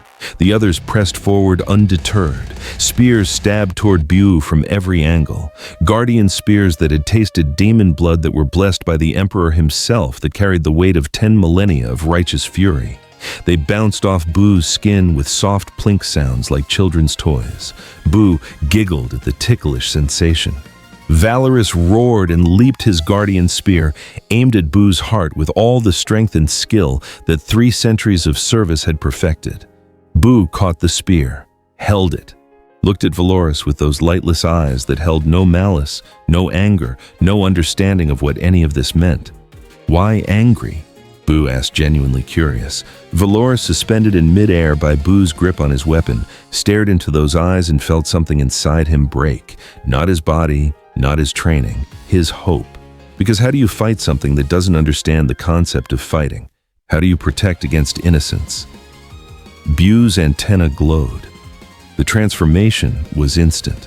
10,000 custodes became golden candy sculptures, still in fighting stances, their faces frozen in expressions of defiance. Valoris became a guardian made of crystallized honey, his spear a stick of hard candy, forever reaching toward an enemy he could never strike. The honey caught the light and refused to drip. Buu set the Valoris candy down gently, careful not to break it. "Pretty," he said, admiring how the golden sugar caught the light. Then he continued toward the palace. Char. The golden throne chamber stood before him. The doors massive slabs of adamantium, inscribed with prayers and wards, and the names of 10,000 martyrs opened as Buu approached. Not because he forced them, they simply gave up. Even sacred metal understood futility. Inside, the golden throne pulsed with its dying light, and on the throne the Emperor of Mankind opened his eyes for the second time in 10,000 years. He looked at the creature before him, small, pink, giggling, and understood with absolute clarity that this was the end. Not the end he had foreseen, not the end he had planned for, not the end he could prevent or manipulate or turn to advantage. Just the end. The Emperor tried to speak, tried to impose his will, tried to make this thing understand what it was destroying. But he was too weak. The throne had been failing for millennia, and now without the warp to sustain it, he had barely enough power to keep his body from crumbling to dust. Buu walked up to the throne, looking at the withered figure with curious eyes. "Tired?" he asked. The Emperor, who had lived for 40,000 years, who had seen the birth and death of civilizations, who had walked the earth when humanity cowered in caves, managed a single word. "Yes." Buu nodded as if that made perfect sense. "Okay," he said. "Then sleep." His antenna glowed. The golden throne transformed. The machinery that had tortured and sustained the Emperor for 10 millennia became a bed of spun sugar, soft and sweet. The cables that had fed him the souls of psychers became candy ribbons. The restraints that had held his decaying body in place became pillows of cotton candy. And the Emperor, the master of mankind, the anathema to chaos, the immortal, God King of the Imperium, became the most elaborate candy sculpture ever created. His features were perfect, preserved in crystallized perfection. His face finally at peace after 10,000 years of agony. Buu looked at his creation and smiled. "Better," he said. Then he walked out of the palace to play with the rest of Terra. The transformation of Terra took 3 hours. Not because Buu was slow, but because he took his time enjoying the process like a child arranging toys. Hive cities became candy castles. Orbital defense platforms became flying saucers made of hard candy. The mountains of Mars became chocolate peaks. The methane lakes of Titan became seas of blue raspberry syrup. Billions of people became candy citizens of a candy world, frozen in their daily lives, working, praying, fighting, loving, and all preserved in sugar that would never decay, never age, never change. The heart of the Imperium, the throne world of humanity, the sacred seat from which mankind had conquered the stars, had become a child's candy land. Buu sat on what had once been the highest spire of the palace, now a candy cane striped in gold and pink, and looked out at his creation. It was pretty. All of it. So much prettier than before when everything had been gray and dark and serious. He swung his legs happily, humming a tune that had no melody, and wondered what to do next. Behind him, across the transformed Terra, across the candy solar system, across the galaxy that was slowly learning that the warp had died and the gods had fled. Reality held its breath. Because the universe had just learned that there are things worse than evil, worse than chaos, worse than extinction. There is joy without purpose. There is innocence without understanding. There is a child who turns everything he touches into candy and smiles while doing it, and will never ever stop, because he doesn't know that he should. From the last functioning Vox relay on the edge of the Sol system, buried deep in an asteroid and powered by archaic reactor, a final automated message broadcast into the void. Terra has fallen, not to invasion, not to war, to transformation. The Emperor is silent. The throne is sweet. We are alone. To any who receive this, there is no Imperium anymore. No protection, no light in the darkness. Just candy, just laughter, just pink. Remember us. Remember that we fought. Remember that we stood. Remember that we did not fall to darkness. We fell to sweetness. Remember that in the end, humanity did not scream. We simply sweetened. The transmission ended. No response protocol applied.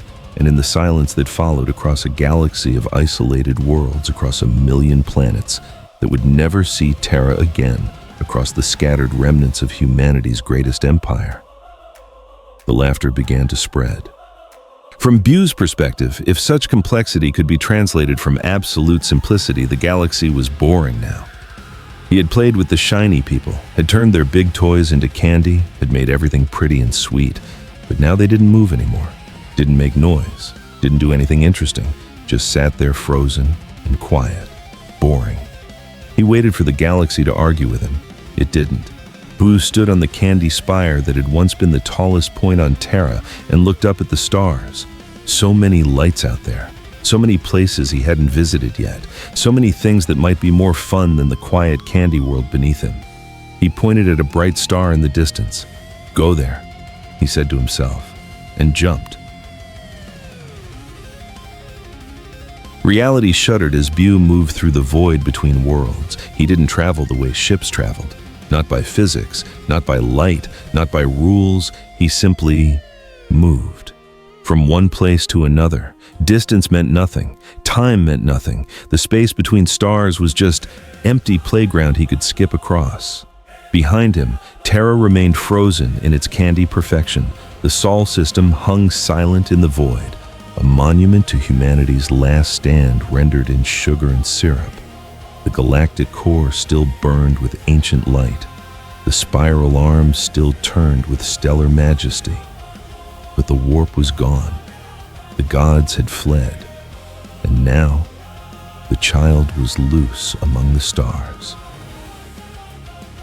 The first world Buu found was a forge world on the eastern fringe Metallicus Prime, where the Adeptus Mechanicus had built continent-sized manufactoria that produced weapons for the Eternal War.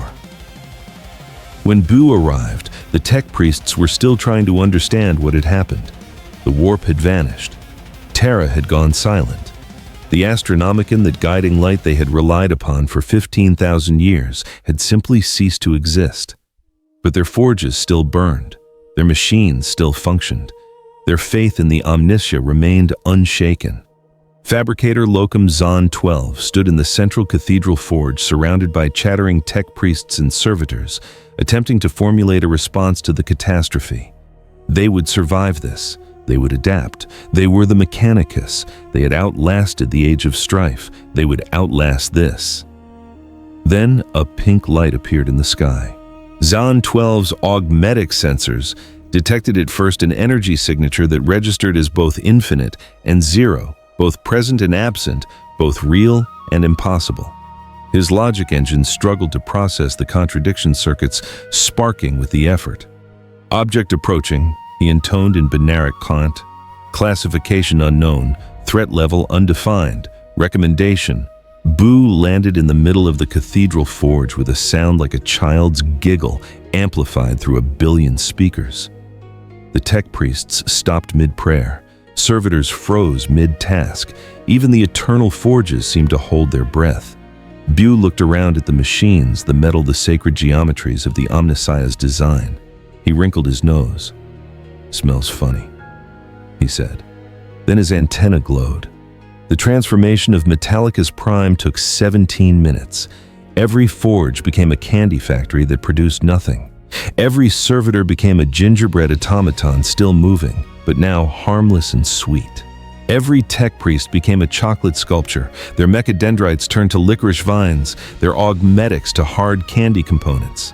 Fabricator Locum Zan 12, in his final moment before crystallization, managed to transmit a single message to the neighboring systems. The anomaly is real. Evacuation protocols irrelevant. The omnisia cannot help us. There is only... The message ended in a sound like crunching sugar. Buu moved from world to world like a child collecting toys. An agri-world that fed billions became fields of candy crops, wheat made of white chocolate corn kernels of yellow hard candy orchards bearing lollipop fruit. A hive world of 20 billion souls became the largest gingerbread house in the galaxy, its spires made of rock candy, its underhives filled with caramel instead of darkness. A night world where noble houses piloted their sacred god machines in defense of the Imperium became a collection of candy titans, each night transformed into a massive sugar sculpture, its pilot forever frozen inside a cockpit made of spun sugar, hand forever reaching for controls that would never respond. Each world fell in minutes, hours at most. Buu didn't even try to destroy them. He simply changed them, made them pretty, made them sweet, made them his.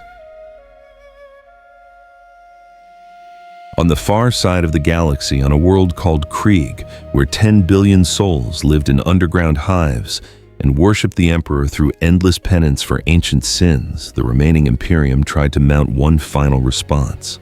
Lord General Constantine assembled what remained of the scattered military forces, ships that had been stranded when the warp collapsed, regiments cut off from their command structures, space marine chapters that could no longer call for reinforcement. They gathered in the war room deep beneath Krieg's radioactive surface, staring at reports that made no sense, tactical maps that showed world after world simply going dark. Not destroyed, not conquered, just changed. "We need a strategy," said Captain Vorn of the Crimson Fists, his power armor still bearing the scars of 100 battles. "There is no strategy," interrupted Inquisitor Throne, her voice cold with the weight of terrible understanding. "I've studied the reports from every world that fell, every sensor reading, every last transmission. This entity doesn't follow rules, doesn't have goals, doesn't want territory or resources or worship." "Then what does it want?" demanded the Lord General. "To play," Throne said. "It wants to play, and we are the toys." The war room fell silent. "Then we die," Vorn said finally. "But we die fighting, as we have always died, as Space Marines were made to die." "No," said Throne, "we die sweetly. That's worse." 3 days later, Buu arrived at Krieg. The world's population had been preparing. Every lasgun charged, every bunker sealed, every prayer to the Emperor recited with desperate fervor. They would show this creature what it meant to face humanity when humanity refused to yield.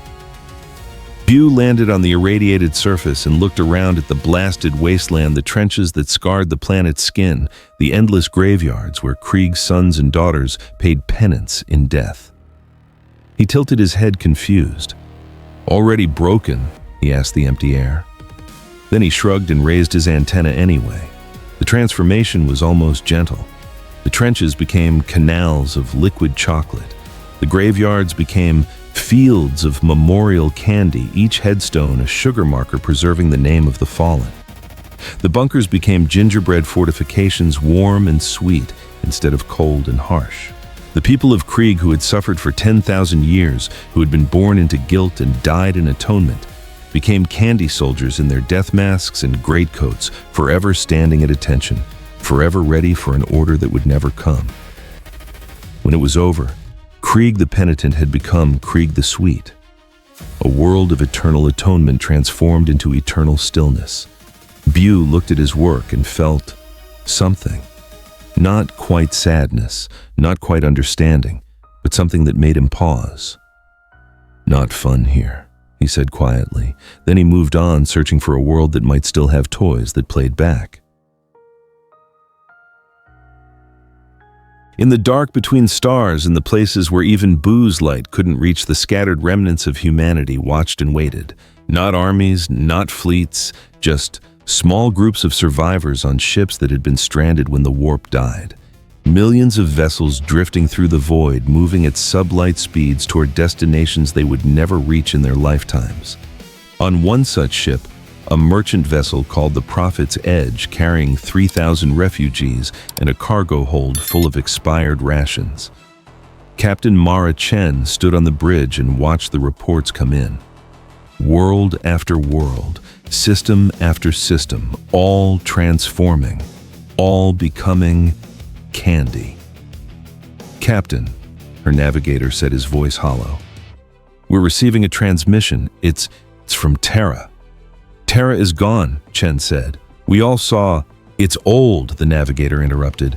"A delayed transmission. Must have been sent through physical courier before the warp collapsed. It's from the Emperor." The bridge fell silent. They played the message. It was brief, damaged, fragmented.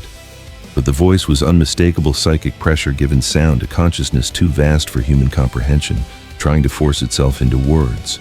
Cannot stop it. Cannot fight it. Do not engage. Survive. Remember, we were real. The message dissolved into static. Chen stood in the silence that followed, feeling the weight of those words settle onto her shoulders like a shroud. The Emperor's final command was not to fight. It was to survive, to remember. Memory would be their last weapon. "Set course for the galactic rim," she ordered. "Maximum burn. We run until we can't run anymore. And if that thing finds us—" She paused, swallowing hard. "If it finds us, at least we'll have tried." Around the galaxy, on thousands of ships, millions of survivors made the same choice. They ran not toward hope, but away from laughter. Buu continued his journey across the galaxy, transforming world after world. He wasn't trying to conquer, wasn't trying to destroy. He was just playing, making things pretty, arranging his toys. But as the weeks passed, though, time meant little to him. Buu began to notice something. The galaxy was getting quieter. The bright spots that moved ships people, things that were interesting, were getting fewer. The worlds he visited were either already quiet, turned to candy, or too small to be fun. He sat on a transformed space station, once a military fortress, now a massive candy ring orbiting a dead star, and kicked his legs in the void, thinking in the simple way that absolute beings think. He had made everything pretty, but pretty things didn't play. They just sat there. Forever. Buu felt something he had never felt before. Not sadness, he didn't understand sadness. Not loneliness, he didn't understand that either. But a kind of emptiness, like finishing a meal and realizing you're still hungry, but there's nothing left to eat. "All gone," he said to the void. The void, now candy-colored and sweet, didn't answer. Buu looked out at the galaxy, his galaxy now transformed and quiet and beautiful and boring. And for the first time since he had stumbled into this universe, he felt something that might have been confusion. "Now what?" he asked. But there was no one left to answer. No gods to scheme against him, no warriors to fight him, no voices to tell him to stop. Just silence. Sweet, eternal, suffocating silence. Silence that even prayers could not bruise. Buu sat in the void and waited for something interesting to happen, but in a universe where everything had been transformed into candy, where the warp no longer existed, where even death had been replaced by crystallization, nothing interesting was left. On the edge of the galaxy, Captain Chen's ship received one final transmission from an unknown source. Not Imperial, not Xenos, just data. It showed Buu sitting alone on a candy world, looking at the stars with something that might have been confusion in those lightless eyes. "It's waiting," Chen's navigator whispered. "For what?" "For something to play with," Chen said quietly. "It doesn't understand that it destroyed all its toys." She looked out at the stars, at the galaxy that humanity had once ruled, that had been home to countless species that had echoed with the songs of 1,000,000,000,000 souls. All quiet now, all sweet, all empty. "Do we go back?" someone asked. "Never," Chen said. "We keep running, we survive, we remember, and maybe someday when that thing gets bored enough." She didn't finish the sentence, because they all knew how it ended. Either Boo would leave searching for new toys in some other reality, or he would wait forever, a lonely child in a candy universe wondering why nothing played back. Both options were terrible, both options were final. "Continue on course," Chen ordered, "and pray to whatever might be listening that we're far enough away when it decides to look for new games." No response protocol applied. The Prophet's Edge continued into the dark, one of thousands of ships carrying the last true humans. Not candy sculptures, but living, breathing, terrified survivors. They ran not toward hope, but away from laughter. And behind them, the galaxy learned to be quiet. In the outer darkness beyond the galactic rim, where stars grew sparse and the void grew deep, the survivors gathered their memories like precious cargo. Captain Mara Chen stood in the cargo bay of the Prophet's Edge, surrounded by data slates, physical journals, salvaged recordings, anything that could preserve what had been. Around her, similar scenes played out on thousands of ships, refugees from a dead empire collecting the fragments of their civilization before those fragments, too, turned to sugar. "We need to record everything," Chen said to her assembled crew. "Not just the facts, not just the dates and battles and names, the meaning, what it felt like to be human in the Imperium, what we believed, what we fought for, what we lost." "Who are we recording it for?" asked her navigator, a young man named Kyle, who had never known anything but running. "There's no one left to do for ourselves," Chen interrupted. "For the children we might have, for whatever comes after, or for nothing at all. It doesn't matter. We record because that's what humans do. We tell stories, even if no one is listening." She activated a holo recorder, its light casting her face in pale blue. "This is Captain Mara Chen of the merchant vessel Prophet's Edge, recording on day 347 since Terra fell. Since the galaxy changed. Since the thing we called the anomaly transformed everything we knew into something we don't have words for." She paused, gathering her thoughts. "I want to say this for whoever finds these recordings, if anyone ever does. We were real. The Imperium of man was real. For 10,000 years we held the line against the darkness. We weren't perfect. Emperor knows we were far from perfect. We were cruel, and we were blind, and we made monuments out of suffering. But we were. We existed. We mattered. Let the record hold that simple truth." Her voice cracked slightly. "And now we're candy. Most of us. Billions upon billions of souls frozen in sugar, preserved in crystallized perfection. Not dead, not alive, just there. Forever. That's what the anomaly does. It doesn't kill. It transforms. It makes everything pretty and sweet and utterly, completely meaningless." She looked directly into the recorder. "The anomaly is a child. We know that now, not metaphorically, literally.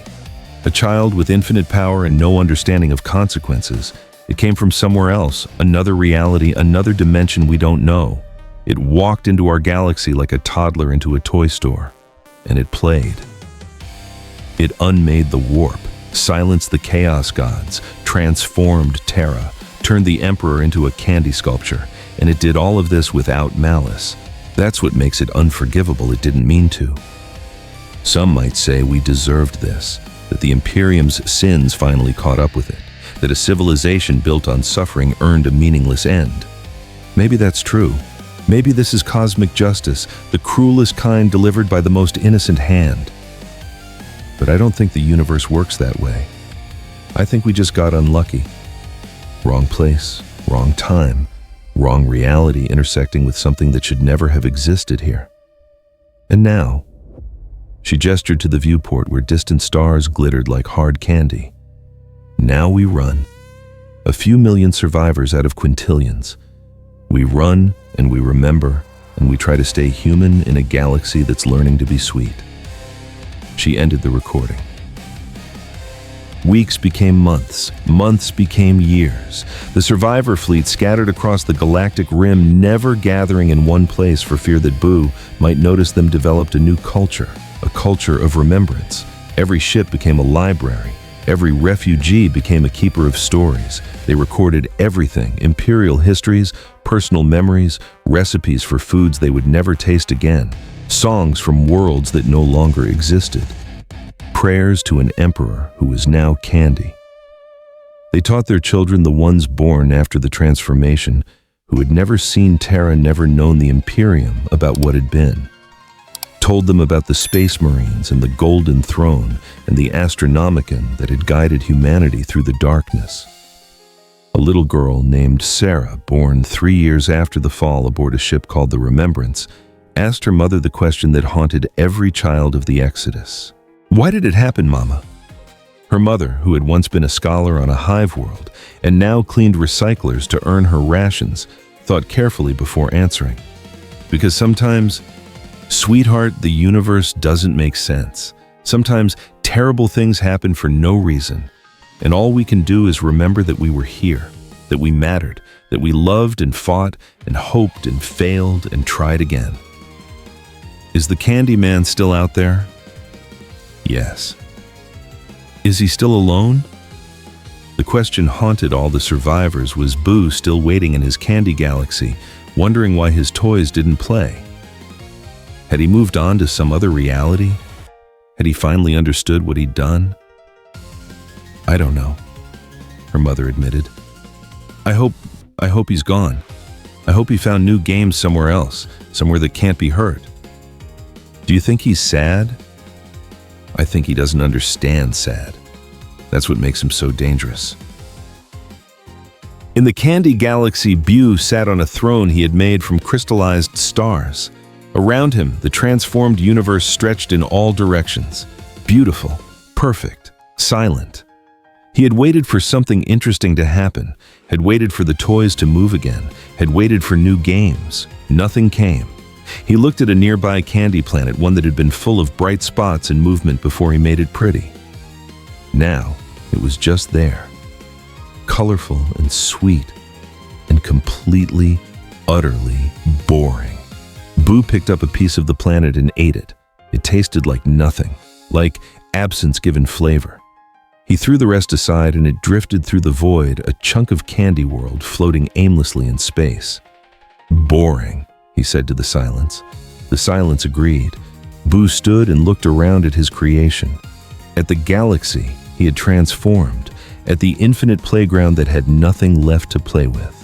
And for the first time since entering this reality, Buu felt something that might have been regret. Not understanding it as regret, he couldn't comprehend such complexity, but feeling it as a vague dissatisfaction. Like hunger that food couldn't fill, like wanting without knowing what to want. He remembered the bright light on Terra, the one that had tried to talk to him, the one he had made into a candy statue because it looked tired. Had that been important? He couldn't remember. Buu sat back down on his star throne and kicked his legs in the void. Where go now? He asked himself. The question hung in the candy-colored space, unanswered, unanswerable, because there was nowhere to go, not in this galaxy. He'd already been everywhere, turned everything pretty, made all the toys sweet. And they stayed sweet, forever. Buu looked at the space between the stars, the nothing place he had jumped through before, and wondered if there were other galaxies, other toys, other games, probably. But something stopped him from looking. Some feeling he didn't have words for, some sense that if he left this candy galaxy would just stay here, forever.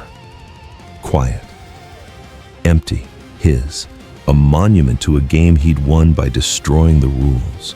Buu hugged his knees and made himself smaller. Not fun, he whispered to the void. And in that moment, the most powerful being in the galaxy discovered what every child eventually learns, that you can have everything you want and still feel empty. That winning doesn't mean anything if there's no one to play with. That pretty things, when they don't move or laugh or fight back, are just things. Buu sat on his throne of crystallized stars and waited for what he didn't know. But he waited anyway. because there was nothing else to do so. At the very edge of the galaxy, in a region so distant that the galactic core was barely visible, the survivors held a council. Representatives from 100 ships gathered via jury-rigged vox links, their faces gaunt but determined. They had survived this long, had kept running, had kept remembering. But resources were finite, ships were failing, children were being born into an existence of endless flight with no destination in sight. They faced a choice no map could solve: keep running or try finally to rebuild. Captain Chen's voice carried across the Vox network steady despite the exhaustion that lined her face. She proposed finding an empty system far from the Candy Galaxy, somewhere to plant roots, to build not an empire but something simpler, a human civilization that remembered what they were and tried to do better. Others argued for continued flight, for putting endless distance between themselves and that thing, for dying on ships rather than risking settlement. The debate lasted hours, but in the end, exhaustion won over caution. They would stop running, they would build, they would remember. And if Buu came for them, well, at least they would face it on ground they'd chosen in communities they'd built as humans who had tried to matter. The recording that Captain Mara Chen made that night became known as the Last Testament. Copies were made, distributed across every ship, taught to every child.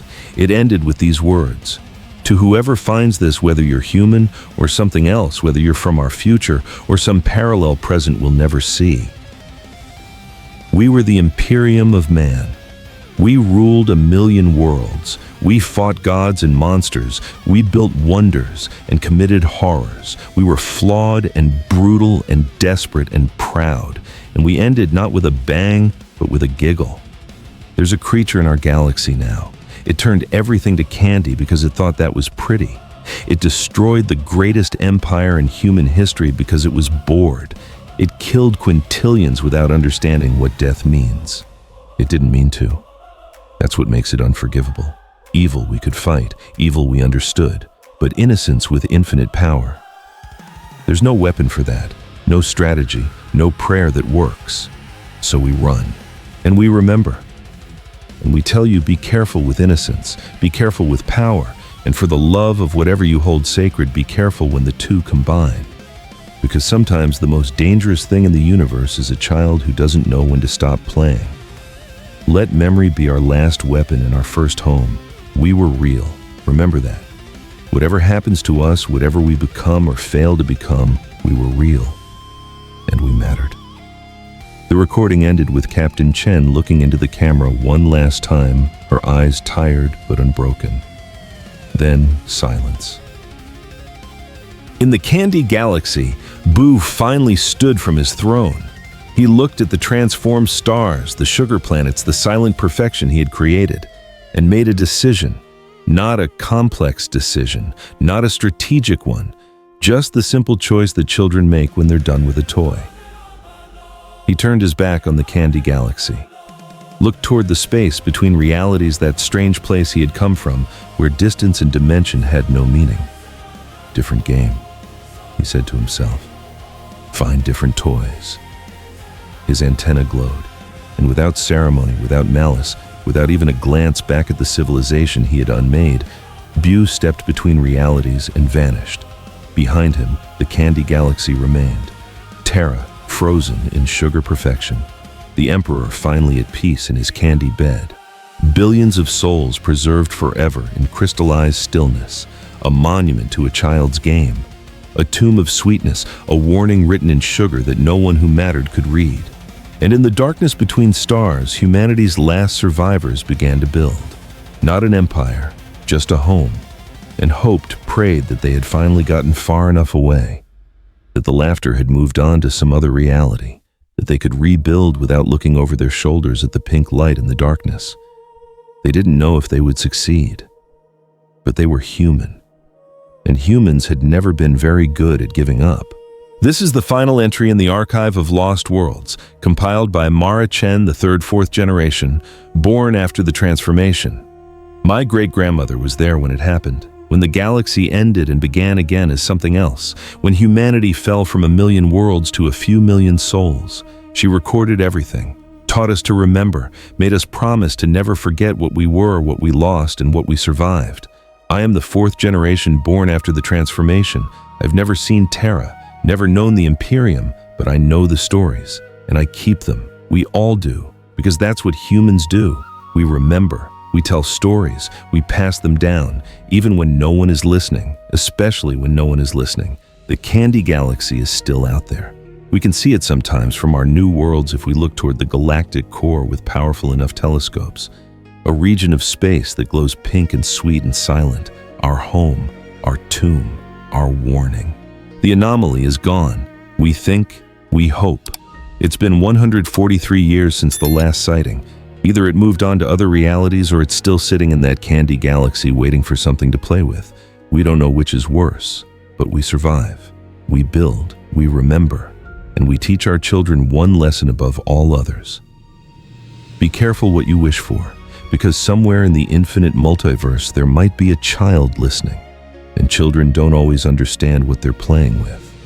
End of record. The galaxy remembers. Even if only in whispers, even if only in sugar. No litany applies, only remembrance.